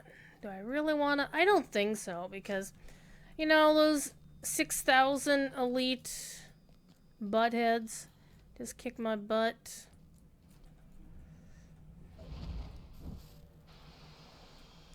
So, I don't think I'm going to go into Uragarth without a group.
I am looking for a specific path in case you're wondering what I'm doing.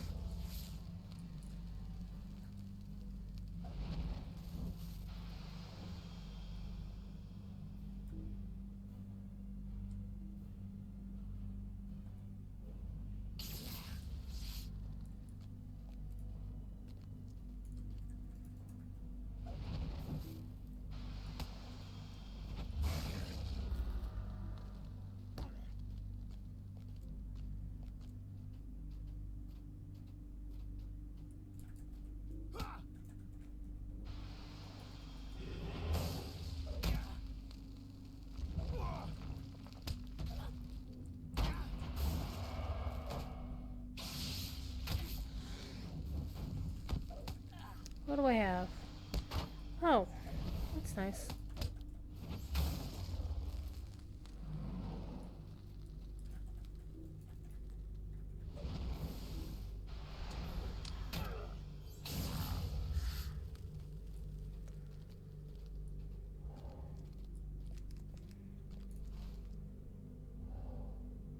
Yeah, I'm looking for this pathway.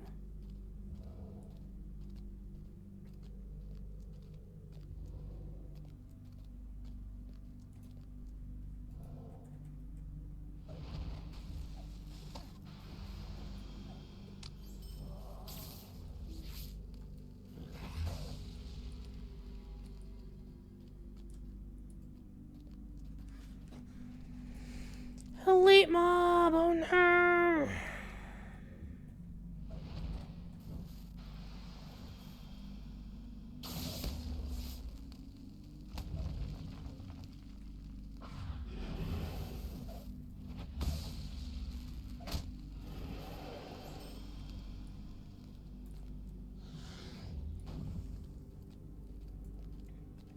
Just picking my way through Angmar. Oh, crap, he's level 51? Hell yeah, let's go.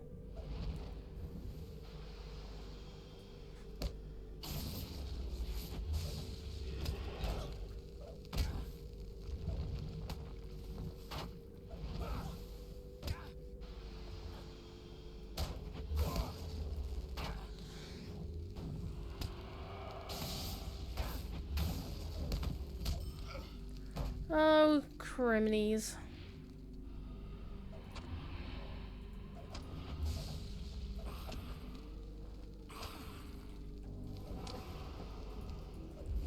He got me. Well, I got him too, so we're far enough in here. I'm actually going to use my free revive.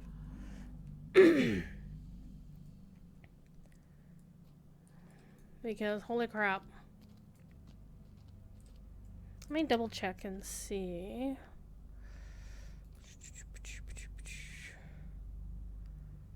Oh, yeah. Level 45. Okay.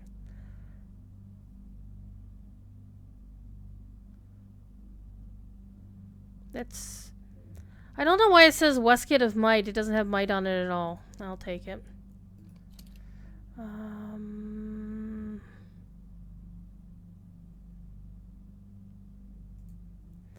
don't see why these things of Might... I don't know. I don't care.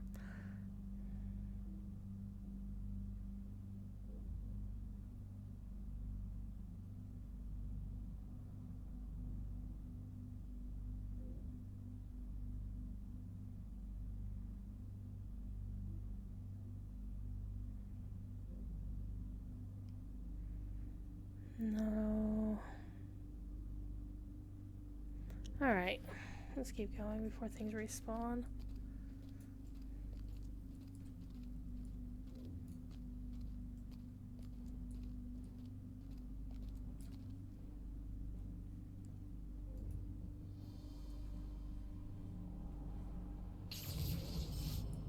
Oh! No, that was easy.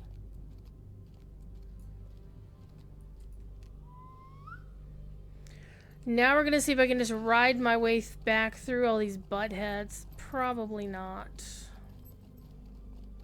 I'll make a valiant effort of it, though.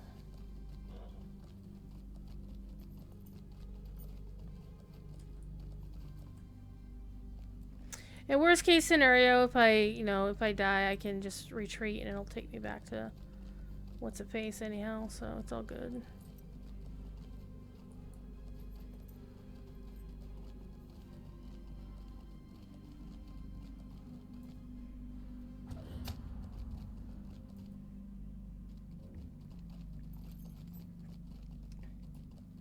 I don't think Whimsy the Pony is gonna last very well through all of this.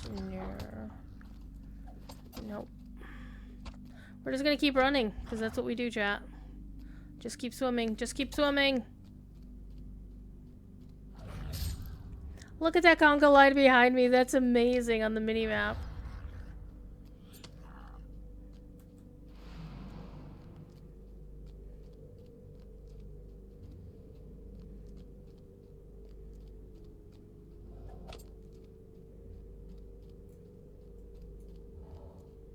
I can also do this. If I really need to, I still have that as well. We might make it. We might make it. We just keep going. Just keep going.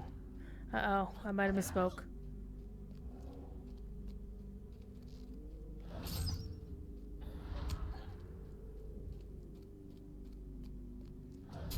If we could just get to the bridge, we'll be fine.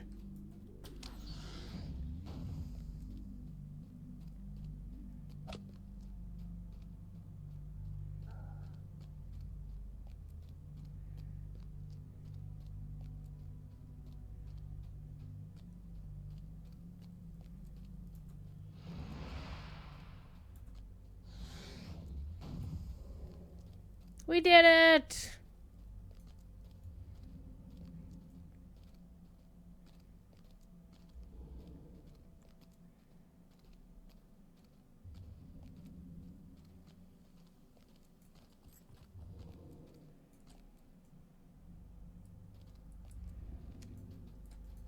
How can I be of service?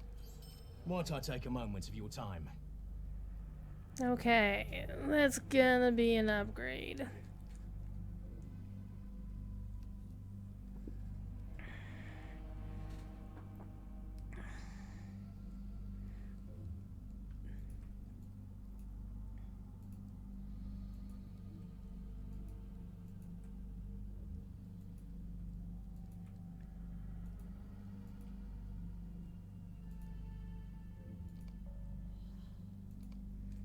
Greetings. Plagued by terrible dreams in the house of Elrond, Laerdon reveals in his sleep that Amarthiel's ring, Narhuil, is being held in the fastness of Barad Durgul.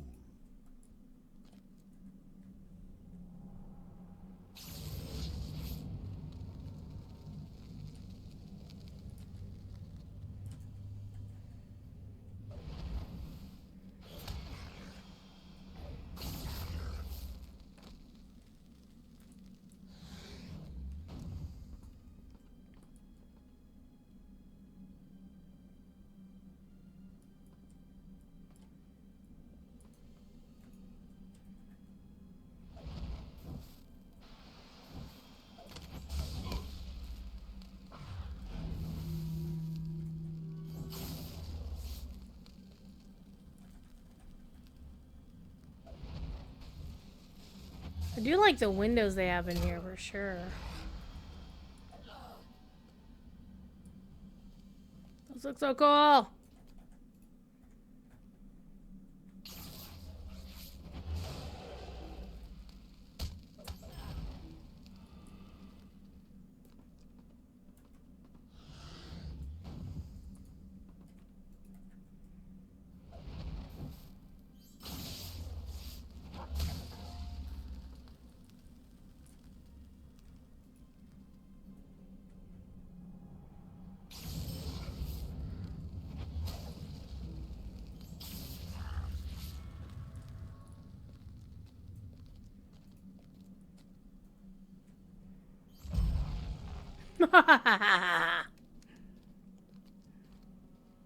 I love AoEs like that, for real.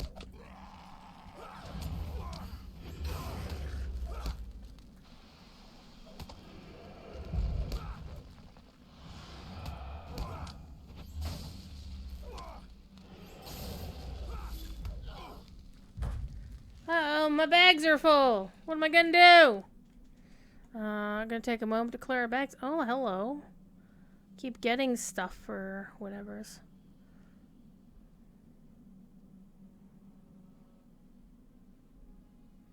Interesting. I hear the dog snuffling upstairs.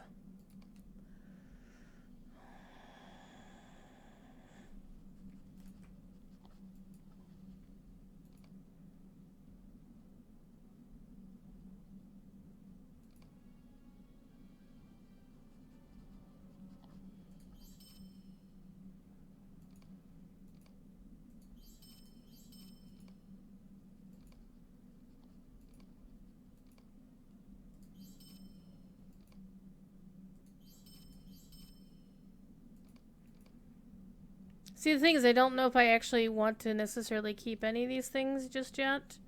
So, we're definitely getting rid of that shit. So, I'm locking the stuff that I know I don't necessarily want to get rid of.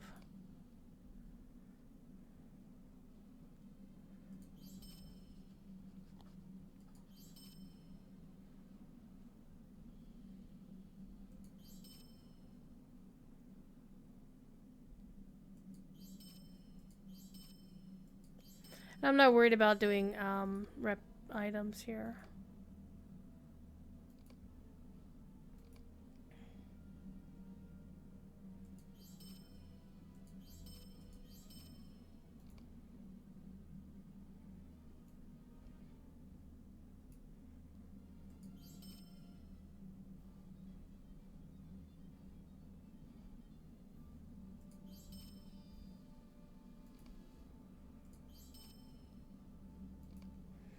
Alright, that gives me enough space for right now.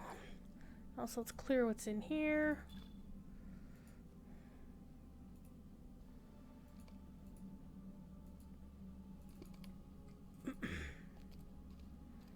Bet you the ring ain't here.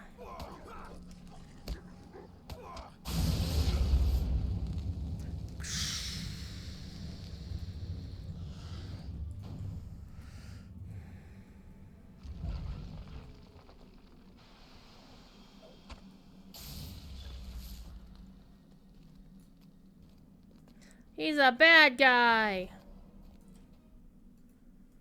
I bet I can kick his ass.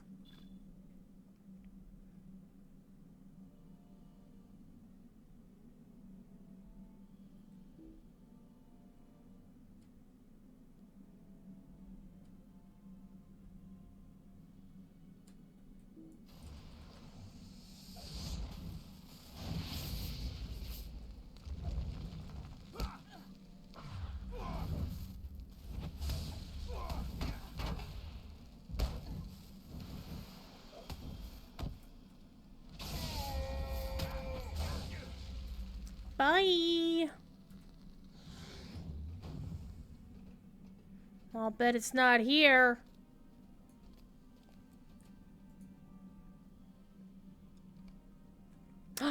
It was half here. Oh my god.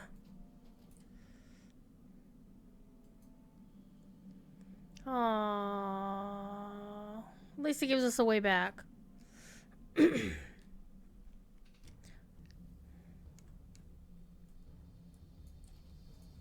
How can I be of service? Okay, let's go see what we're gonna take.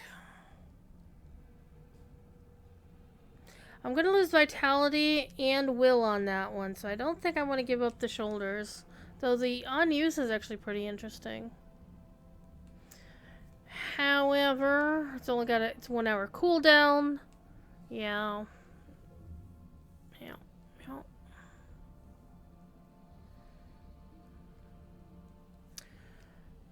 Actually, let me check something real quick.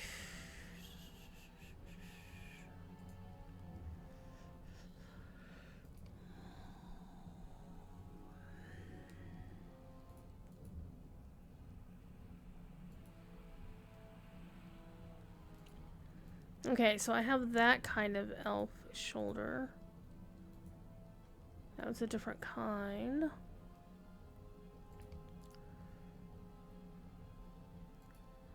Okay, I do have it in that item instead, so I don't need this for cosmetics. Okay, so 786, 864, 1038, 848, and yeah, we're gonna take the cleaver. Might I take a moment of your time? Maybe, maybe. Alright, it's gonna send us to Rivendell to give us a really kick-ass cloak that looks like that. And with this one, looks the same. Well, it's a little bit green. That one, the other one was black. Yeah, look at that. Anyhow, in terms of itemization, yeah, it really is better. Well, that's the might agility one. This is the vitality. So this is the one I'm supposed to take, but it's still not as good as the shield of the hammer hand. But we'll take it anyway. Let's go talk to Master Elrond. You didn't even send me back to his damn house? Yeesh, oh yeesh. Let's go. Okay, let's keep going.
Dark days are coming. Okay. So Elrond hadn't thought that they would break the ring in half. That somebody would have done that. Council, another Council of Elrond? Hell yeah. Let's go talk to the Elf Lords. Dark days are coming. Yes, they are. Elrond Half-Elven has called a council together to determine the fate of Narhuil, the Ring of Amarthiel, and to question Laerdon concerning his former captor.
Oh, the Rescuer of Etcheway! This is actually, as a lore nerd, the full epic story is really, really good. No, it is not! We're gonna find it.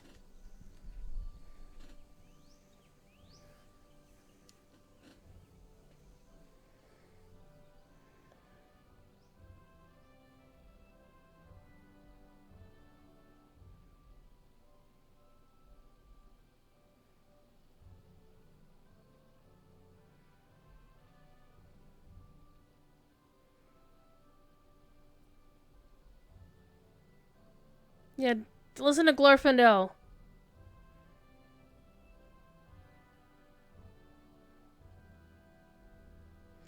Glorfindel speaks with the power of prophecy.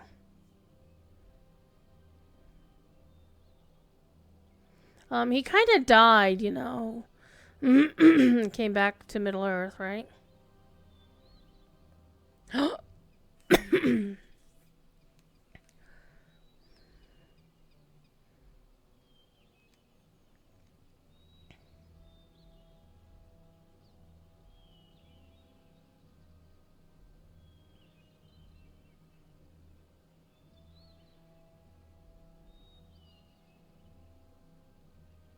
No, O's are bad!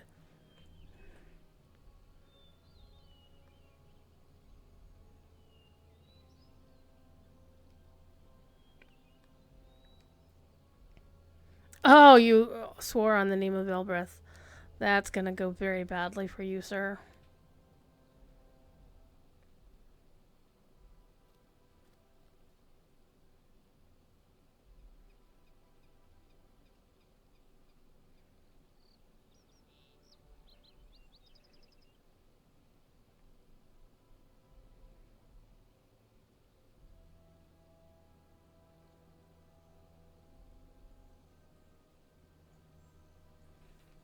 Elrond, you speak true.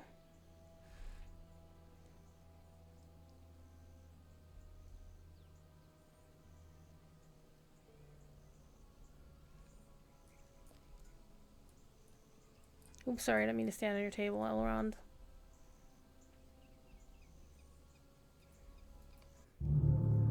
Loud baby. Elrond Half-Elven sent emissaries to Evendim to learn the fate of Laerdan. The search led from Anuminas to Samathbaur and Angmar, where Laerdan was rescued and more was learned of the ring Narhuil.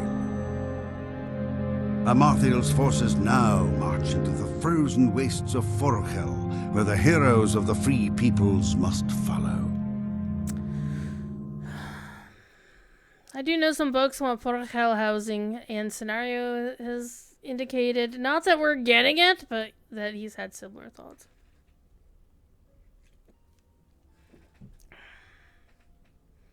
Alright, let's go talk to Elrond.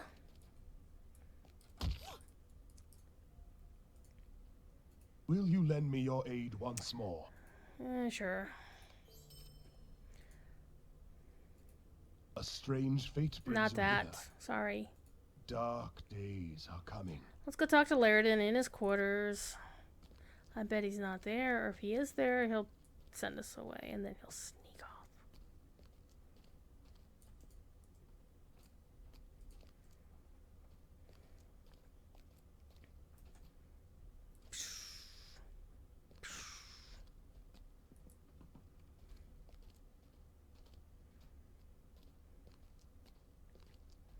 I think this is the first time I've done this quest line since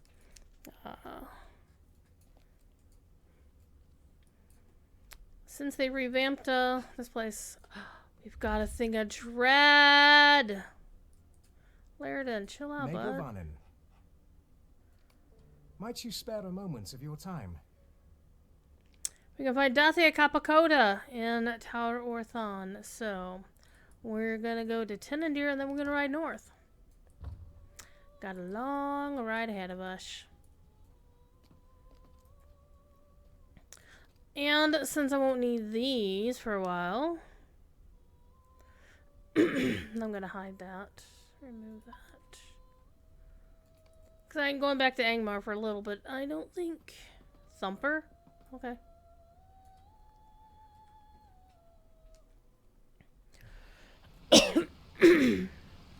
Rawr.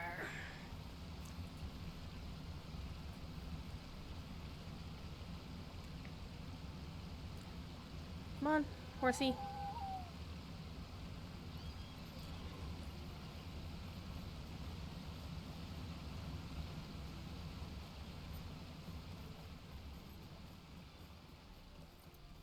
I know I could take the stable master across the way, but I kind of like riding around.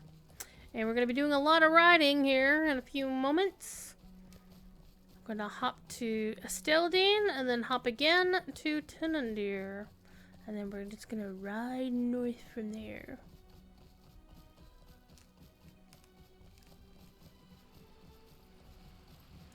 So, out of 15 chapters, we've already gotten one whole chapter complete, finished a second chapter, and now we're starting into a third...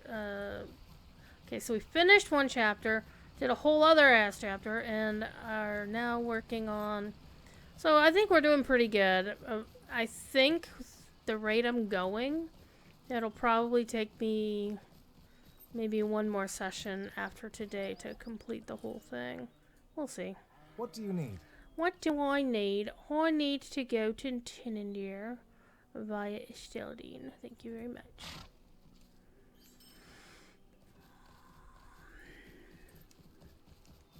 So one of the things I did today, while I was listening to the space showcase, I also went to add an extension to Chrome that searched my Twitter follower list and following list and find all of the accounts there that Greetings. could possibly have Blue Sky accounts. And so what I did is I went on a following spree on Blue Sky. Though I will point out something that I was like, holy shit, that actually happened. I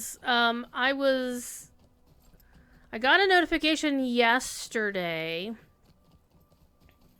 that Holly Longdale, the executive producer of World of Warcraft, followed me. I'm like, oh, it's Holly. Now, let's put a little bit of context into it. I got to know Holly in passing as when I was Game Press, when she still worked at Sony Online Entertainment, aka now Daybreak Games. Back when she basically took over running EverQuest from Dave Georgeson when Dave Georgeson got laid off. And Holly eventually left Daybreak to go work at Blizzard Entertainment on World of Warcraft Classic. And now she works on World of Warcraft, the main game. So she's basically the overarching executive above World of Warcraft. Like, Ian Hazzikostas is the game director of World of Warcraft. But his job is modern/retail World of Warcraft. And then somebody else is the game director for WoW Classic and whatever. So, once upon a time in 2016, it was April, I remember this. I got and this is not a sidebar, this is actually all the same story, of how I got to know Holly or whatever. So Daybreak already existed. You know, the SOE thing had been done. And I went and got tickets to see David Gilmour at the Hollywood Bowl in LA. Greetings. And since I was going to be on the left coast, because I don't live on the left coast, I reached out to Holly and said, hey, Holly, I'm going to be in SoCal. Could I come visit Daybreak? Because I wanted to see the outfits. Why not, right? And Holly basically said, sure, come on, let's schedule an interview. Let's do the thing. And so we got it all scheduled.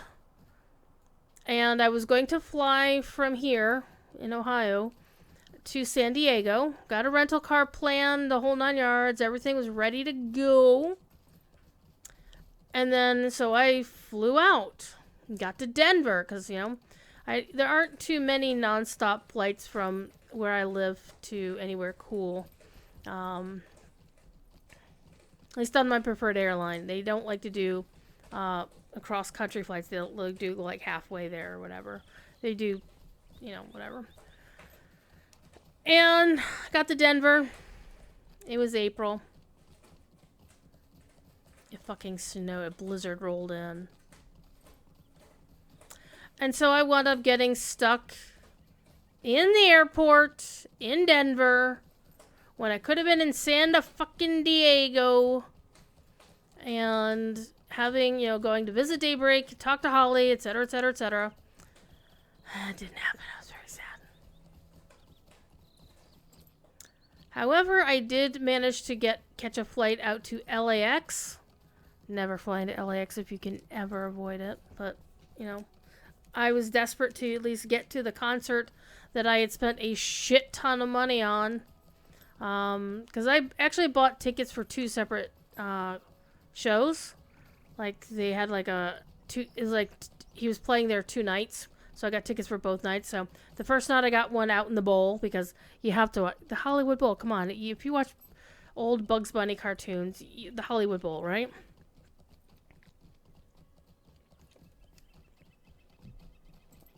And because I was made of money back then, way more than I am now, I went and bought 4th row tickets for the second show. The only downside of the 4th row tickets for the second show is there were like 3 ladies in front of me who would not shut the fuck up during the entire concert. It pissed me right the fuck off. But I did get to see David Gilmour at the Hollywood Bowl twice.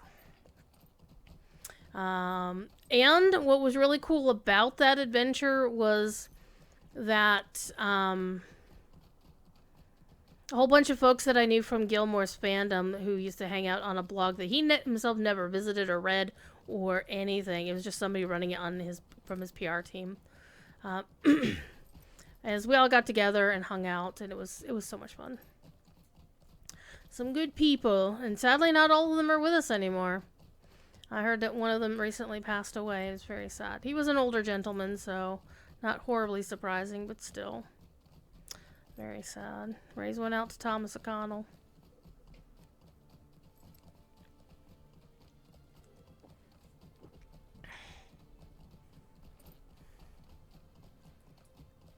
But since we're in a snowy place, let's continue the David Gilmour side of that story. And also in April, like a couple weeks later, he played Chicago.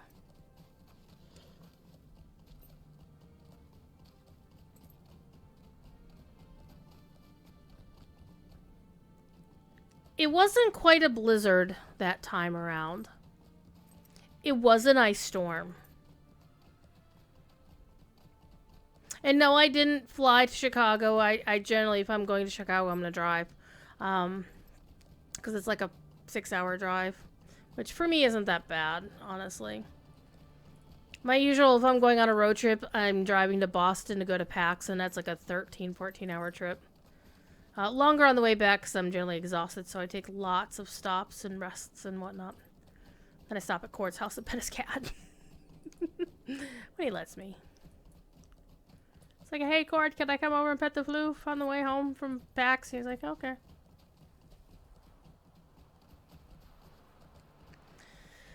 But yeah, ice storm, and I was on the wrong side of the ice storm, and I-65 was a sheet of ice. There were many, many, many, many, many semis and other automobiles in the ditch. There were a lot of them.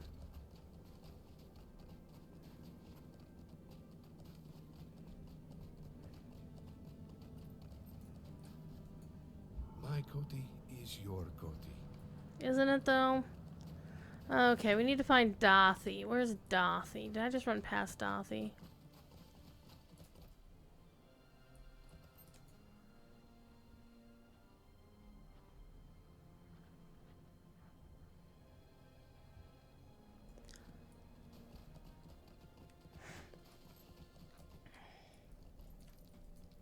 I am beset by misery. Alright, let's go talk to Lassie. Where's Lassie? Lassie is at Surrey-Kyla. Oh my god, we're going all the way to Surrey-Kyla! Welp. Get comfy. It's gonna be a while. Okay.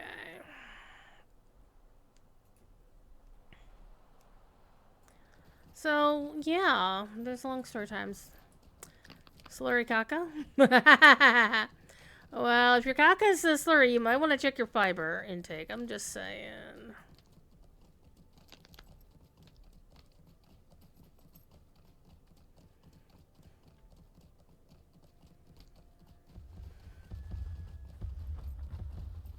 Just as a note, by the way, Professor Corey would really love Standing Stone games if they let him have one of those Mumak.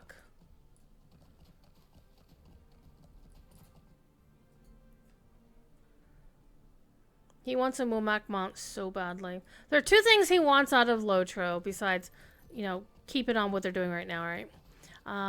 You know, good storytelling, good environments, you know, interesting characters to interact with, etc. Is he really would like a green cummerbund.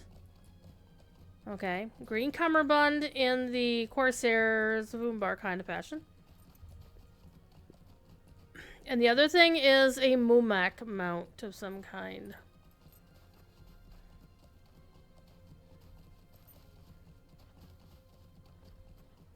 I think, honestly, if Standing Stone ever made Lossoth-style housing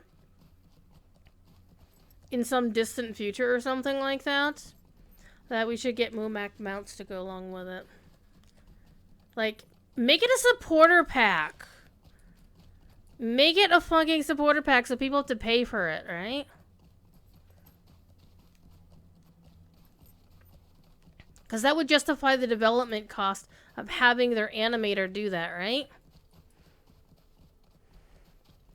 Now the question is, are we gonna get proper for hell lighting, or are we gonna get the fog bug? Oops, that's not the right way, is it?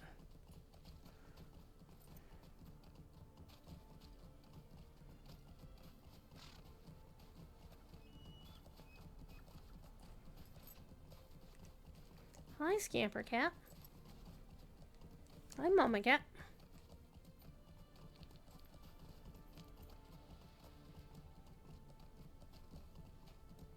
Though I do have to wonder how my horse is not slip sliding away all over the place here.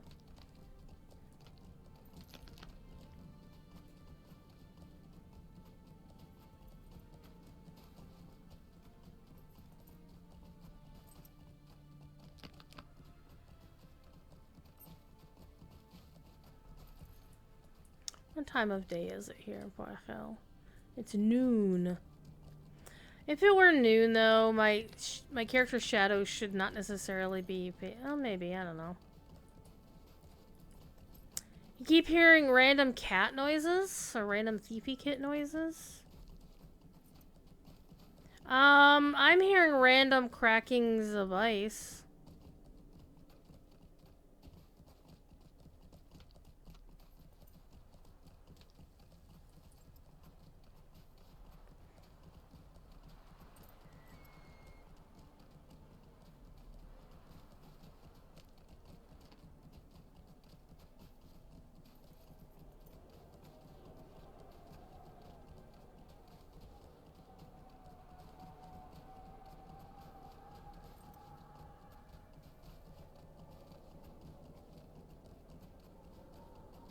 First time I came up here and I saw those dwarven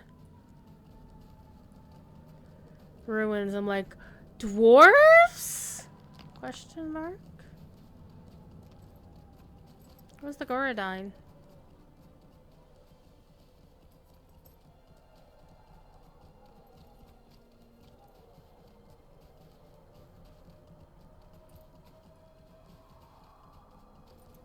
Oh, somebody must have aggroed them all. Or killed the rest and they haven't respawned yet. I think I would normally talk real often and then Thief would fill those gaps. Yeah, he would do that, wouldn't he? Ow.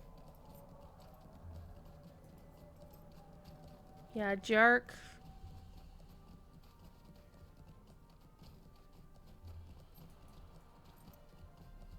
I'm actually gonna grab the stable point up here and then turn to Surikaila.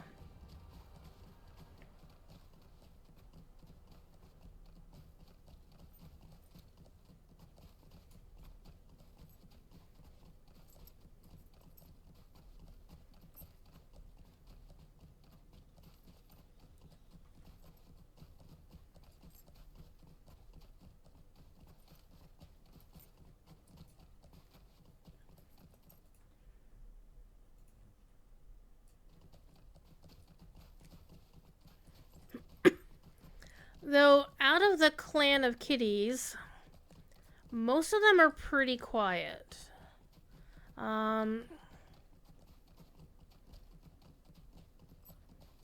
Scamper will meow to beg for attention occasionally.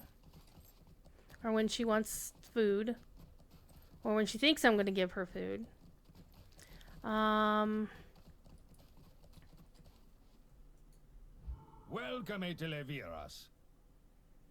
At least we have those that we can do the long travel.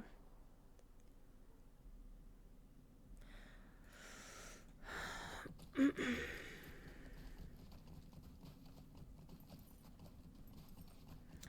gonna go for a ride.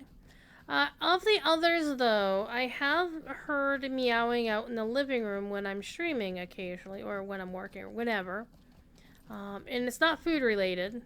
Just random meowing. Meow, meow, meow. Pay attention to me. Meow. And for the longest time, I thought maybe it was Noodle. Come to find out, it's actually Skittish who's doing the meowing. Just random ass meows.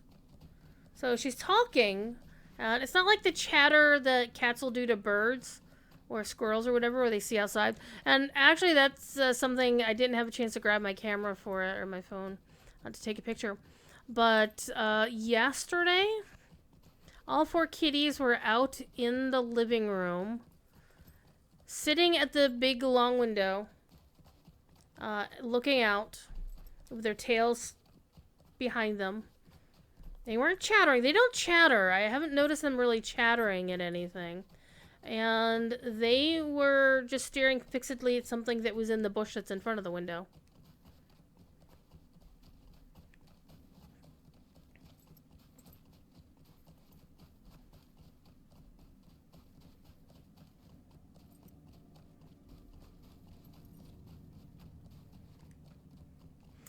I've also made a little bit of an alteration to my office. I did take the air conditioner out of the back window here. The one that's actually on the side of the house. So, my office, this is actually the front of the house. This is inside. But this is the side of the house behind me. And there's actually a window behind the green screen back here. And that's where I had my air conditioner. And probably should get some more crafting mats while I'm running through here.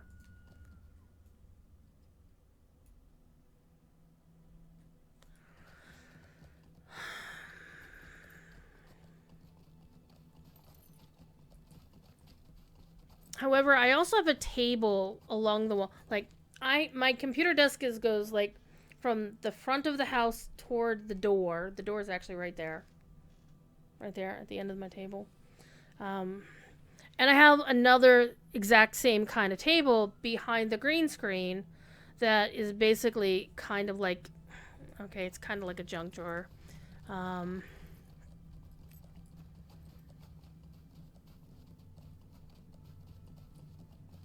However, there's some stuff that was on that table that I wanted to set aside because I had mentioned before my next door neighbor on that side of the house.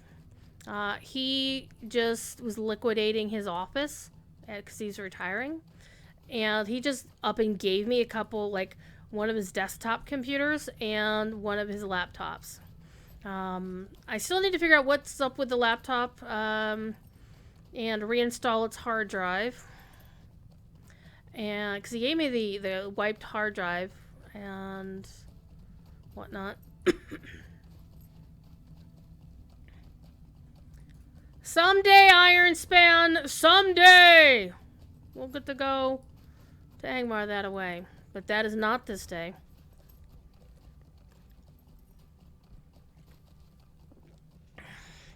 So, when I was working at Gen Con, at the Catan booth, they were working... Basically, they didn't want to have to cart all of the small folding tables, the card tables, that they had brought for people to use, you know, as you know, demo tables and whatnot. And so they said, hey, if you want one, you can have it. And I'm like, you just have to cart it out yourself. I'm like, okay. So I took one of the tables, and I had never actually bothered setting it up. I just leaned it up against the wall, because the idea was to either make the entire back wall one long table between the two tables, which would be kind of bad, because there's actually also a closet on the back wall. Because I think this was actually a bedroom. I'm not sure why you'd have a bedroom on the front side of your house, but it's got a big honkin' closet back there. Like 2 folding door closet. And it's chock full of toys and stuff that I picked up at many, many, many, many BlizzCons over the years. And I haven't looked at them in forever. Anyhow. So now the air conditioning unit is sitting on its original box. This is why you keep boxes, by the way. It's sitting on top of its box, which is sitting on the one table. On the big long table. But I took all of the computer stuff from my neighbor and all the tools I had set aside to actually work on those 2 computers. and put them now on the little card table. And the kitties are very curious about that card table. They want to know what it's all about. What is going on? What is this thing? Speaking of kitties, hi, Mama Cat. Are you going to sit on the computer again? Her latest trick is she likes to sit on top of the computer itself. Here. She wanted to sniff the fingy. What you doing, Mama Cat? Don't step on the... What are you doing? Mama Cat? Alright, get up there. Oh, she wants to stay on the computer. Because she now uses the computer as a means to get up into the window and look out the window. Right now, she's sitting on the computer itself. Right under my key light.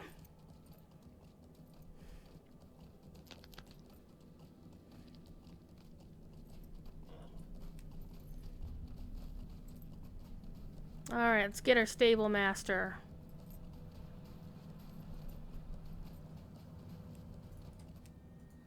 Greetings, et la viras. Okay. Good deal. I don't have acquaintance standing with the men of Bree? Aw, shit. Well, I think I can fix that, actually. Maybe. At least I can get back to Osfarad. Then I can get to Rivendell.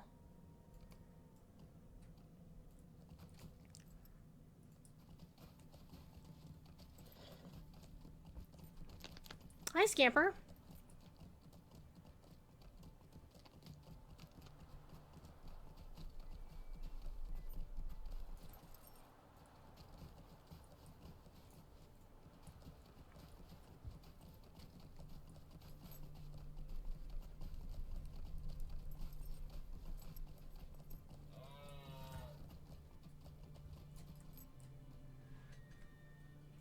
Why have you come here?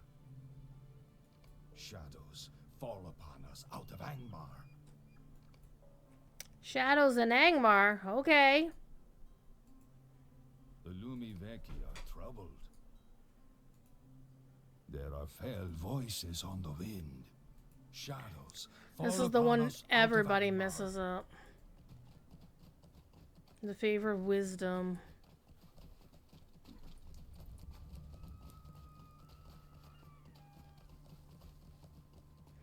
So we're gonna do that one first.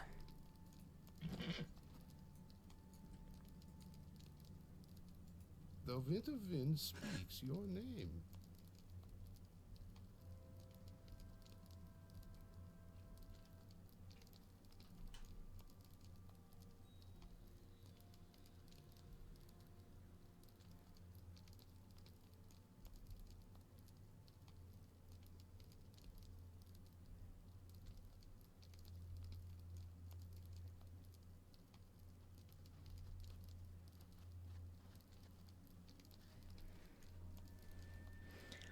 Okay, so what do you need first? Clothing.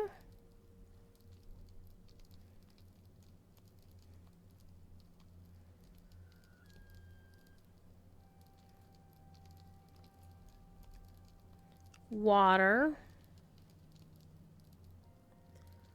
Fire. And weapons. Wait, there's 5 items in there. Yeah, okay, hold on.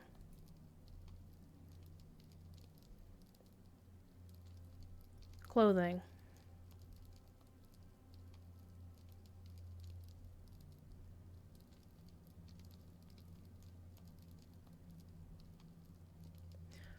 Okay, clothing, food, fire. Clothing, food, fire, and what? Clothing? Wait. Clothing?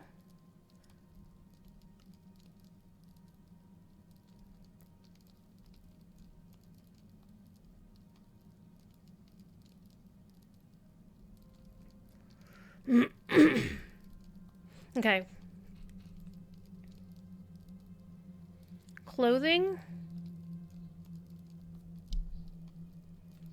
Clothing, water, fire, food, and weapons. So clothing, water, food, fire, water. Wait, no.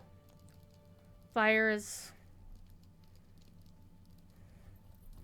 Let me think about this. Alright. First of all, clothing.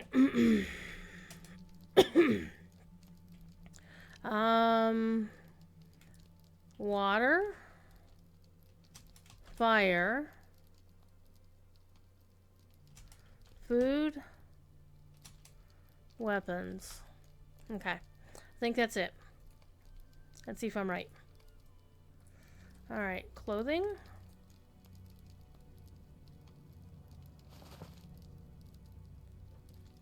Water.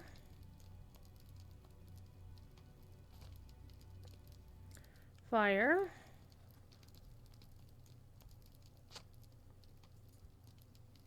Food. And then weapons.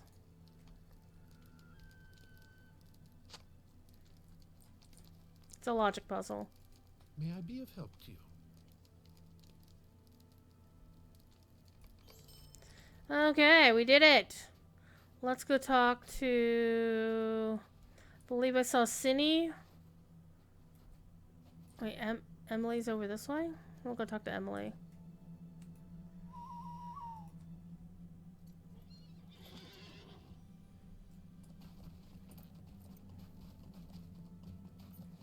Oh, wait.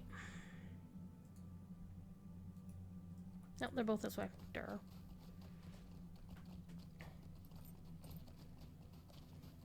I saw Cindy on the way in, so I know Cindy's out there.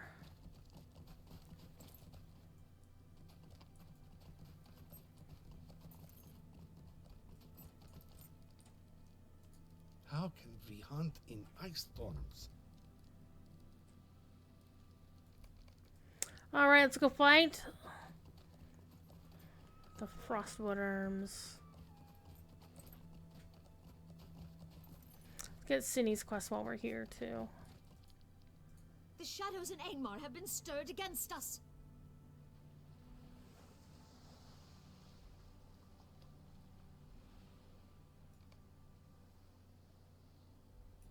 Okay, yeah, it was good that we picked that one up because we can get the tusk and then just keep on going around the circle.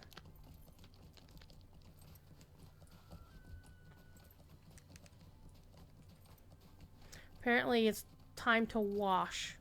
The kitties are washing right now.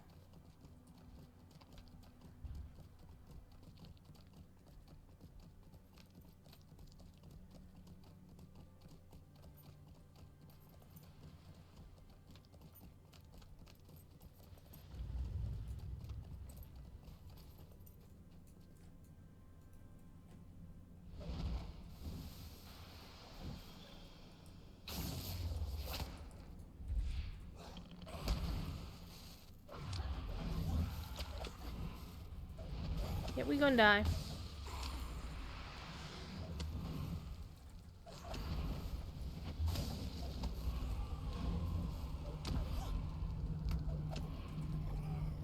We're not. Hell yeah.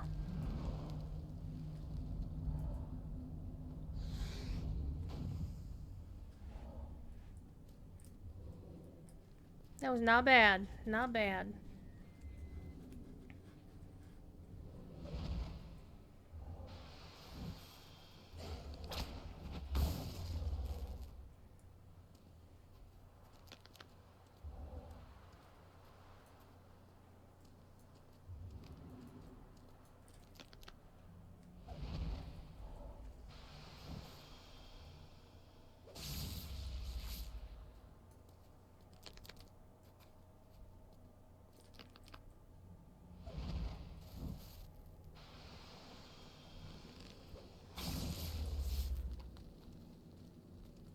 I see you back there.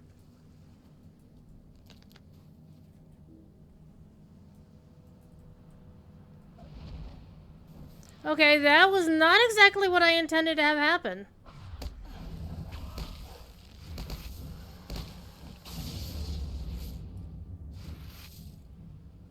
But that works.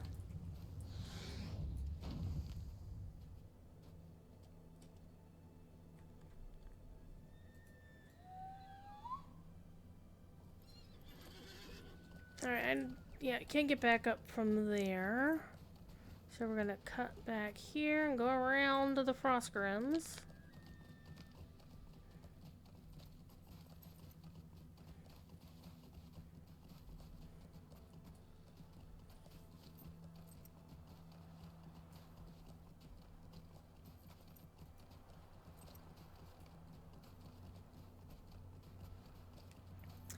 Got a long ride to go to find Urmas.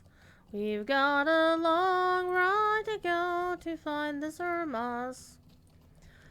The good news is I know where Urmas is found.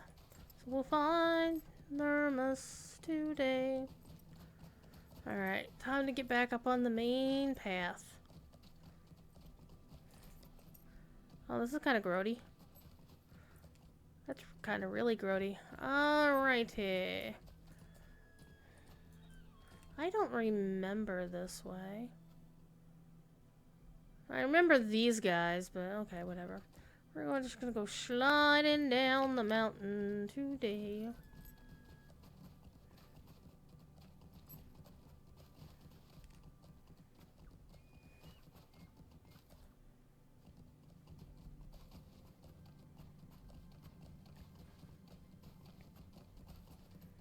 And I think once we get Irma sorted and we get this one, we'll move on to chapter. We'll do the next thing. Well, I'm thinking about it. Hold on.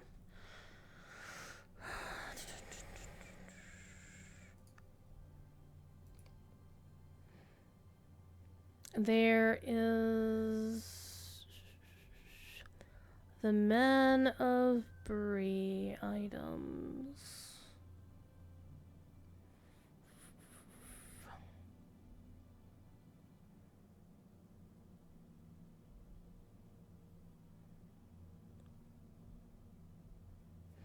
Well, since I'm here, let's just throw these in.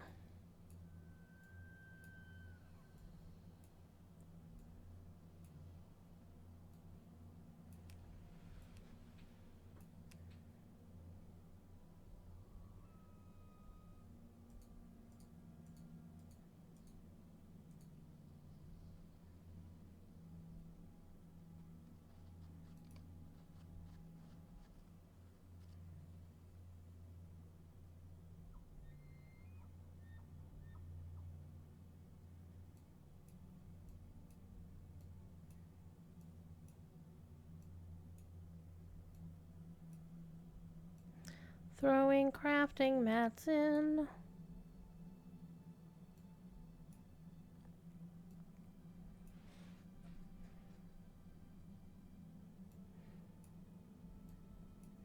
Do I not have anything to grind rep for the Men of Bree? Doesn't appear to be so. Fascinating.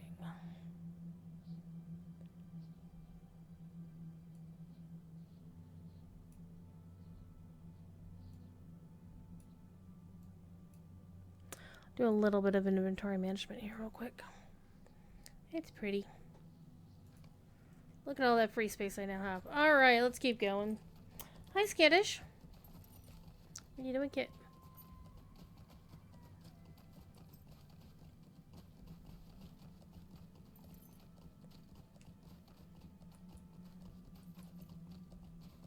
I'll ride down there, we'll ride back, and then I'll call it a night and go watch my friend streaming.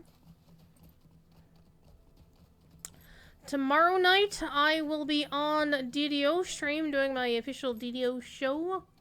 Living Each Life. I'm probably going to be on the Cormier server, working on the Lanterns in the Mist event, which I'm so far behind on. And I'm also a little bit baffled about it.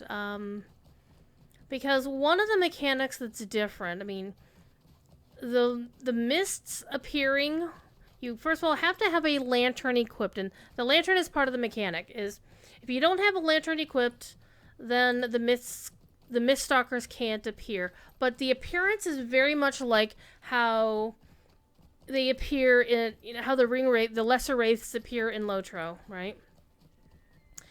And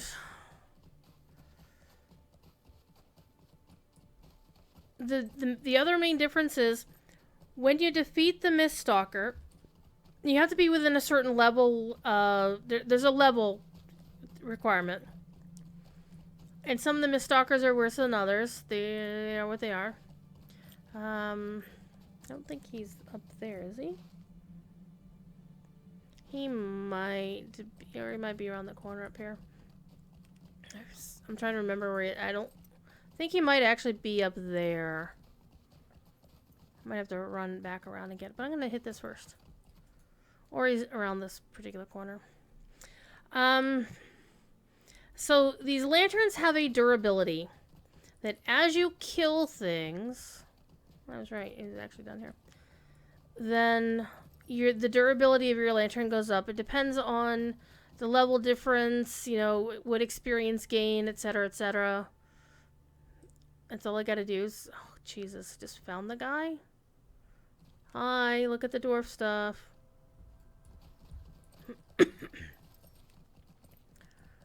I wonder what these do. I guess they're there to... These are tried to... I don't know what these do. They're not really windbreaks because they don't have any fabric on them. But maybe the wind spun them all up. There used to be fabric here and now there isn't. I don't know. But this is clearly ice. This kind of reminds me of a radio tower, but that doesn't exist in Lord of the Rings. But those up here look like they're set to prevent rocks from falling on people's heads.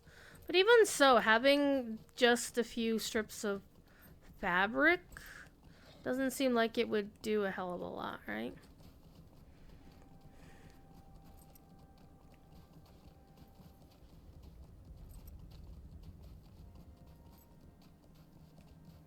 What are you doing, Kit Kit?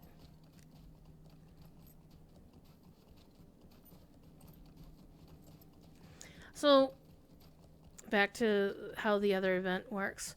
So, the way the other event works is, as you equip a lantern and you fight a Mist Stalker of the appropriate level versus your level, the quest's level, your lantern gets durability.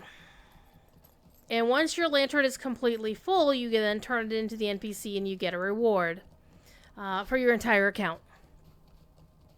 And the rewards are fairly simple. There's a shield, a cosmetic shield you can get. There's a cosmetic lantern pet that follows you around because you can do that in DDO. But the main big prize is... There's also 2 different cloaks.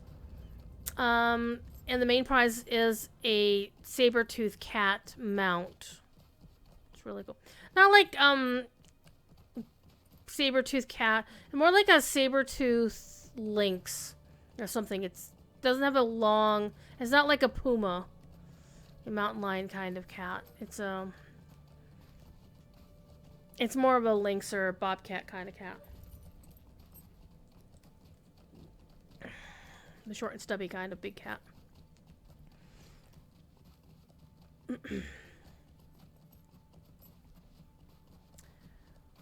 And because it's DDO, there's another element to it. There's 2 different versions of the event. 2 different kinds of lanterns you can pick up. One of the kinds that you can pick up is a regular one. You just do what you gotta do, get your lantern full, you turn it in. If you die, no big deal. The other version is a hardcore version where if you die... Unlike the previous DDO hardcore leagues where if you died, your character was shunted off to a place called the Land of Lost Souls, and you couldn't play that character anymore. You could still do like your guild functions, add people to your guild and whatnot, but you didn't have any access to your bank. You couldn't put, you couldn't play that character. But you didn't lose it. They didn't like, it wasn't like, automatically killing your character. Oh, Brewmalgrim. It's not like, oh, you die, your character gets deleted. None of that kind of crap. So, and with previous hardcore iterations on DDO, once the event was over, anytime while the event was still ongoing, you just wanted to send your character back to your home server, you could do that. Well, they don't have that function this time around because the Cormir server is the 64-bit server, which is intended to be a permanent server.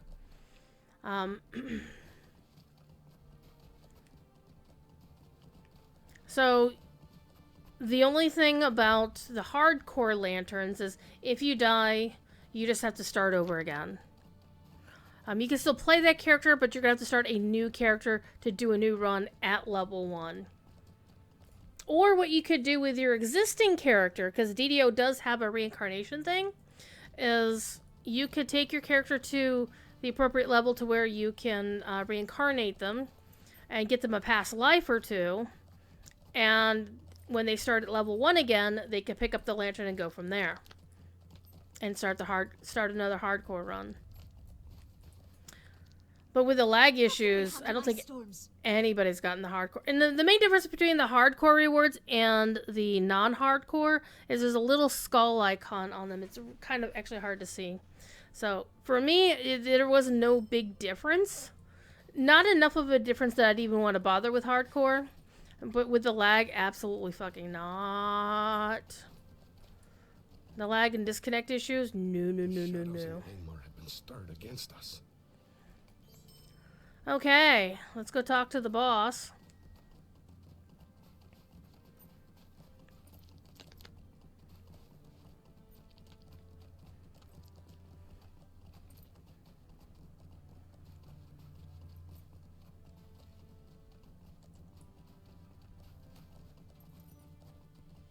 One of the things I should do here on Angmar is probably start grinding up some crafting.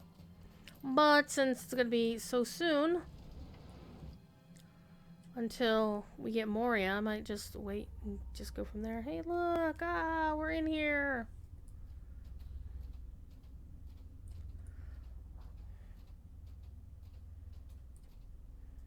Greetings, Ete Laviras. High Elf of the South. I'm not actually from the South. More South than you, but not South. Will you hear my words? Ooh, the robe of Vizaus is actually one of my favorite robes in the game because look how amazing that looks.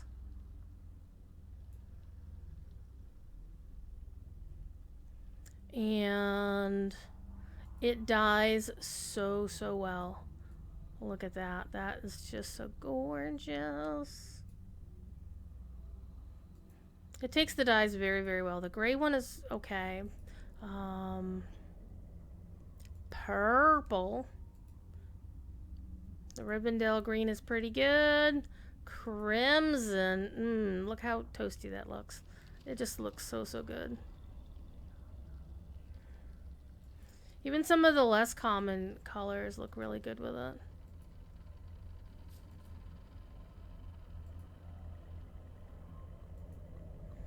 Alright, let's take your quest.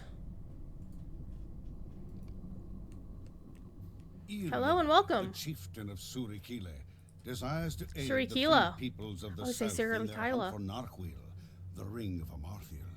But he fears the threats of Mordrembor. You are a stranger to the Lumiveki.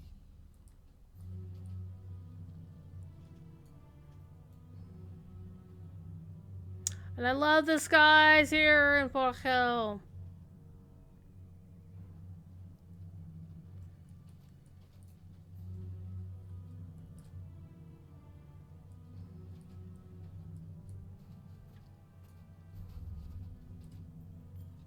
Who's this? Oh, it's Mordrembor.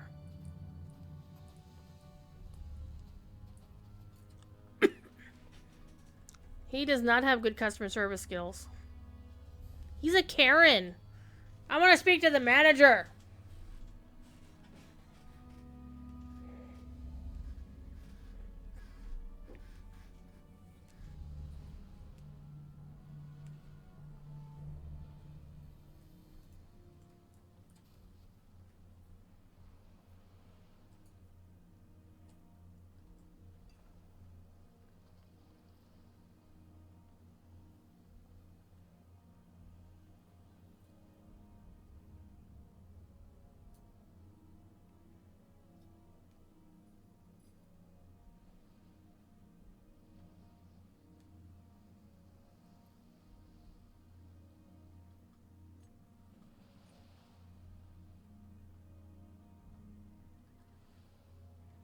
That's me.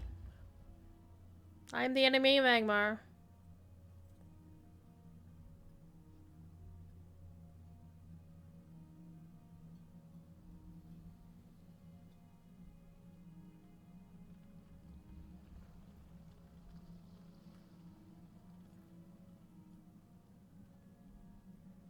The Quira of my enemies.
Okay. Got a little bit of threat going on there. But even that can't diminish my hopping, skipping, jumping around. I do like the other ones. That one's kind of cool, actually. What color is that by default? It doesn't have a color on it. Interesting.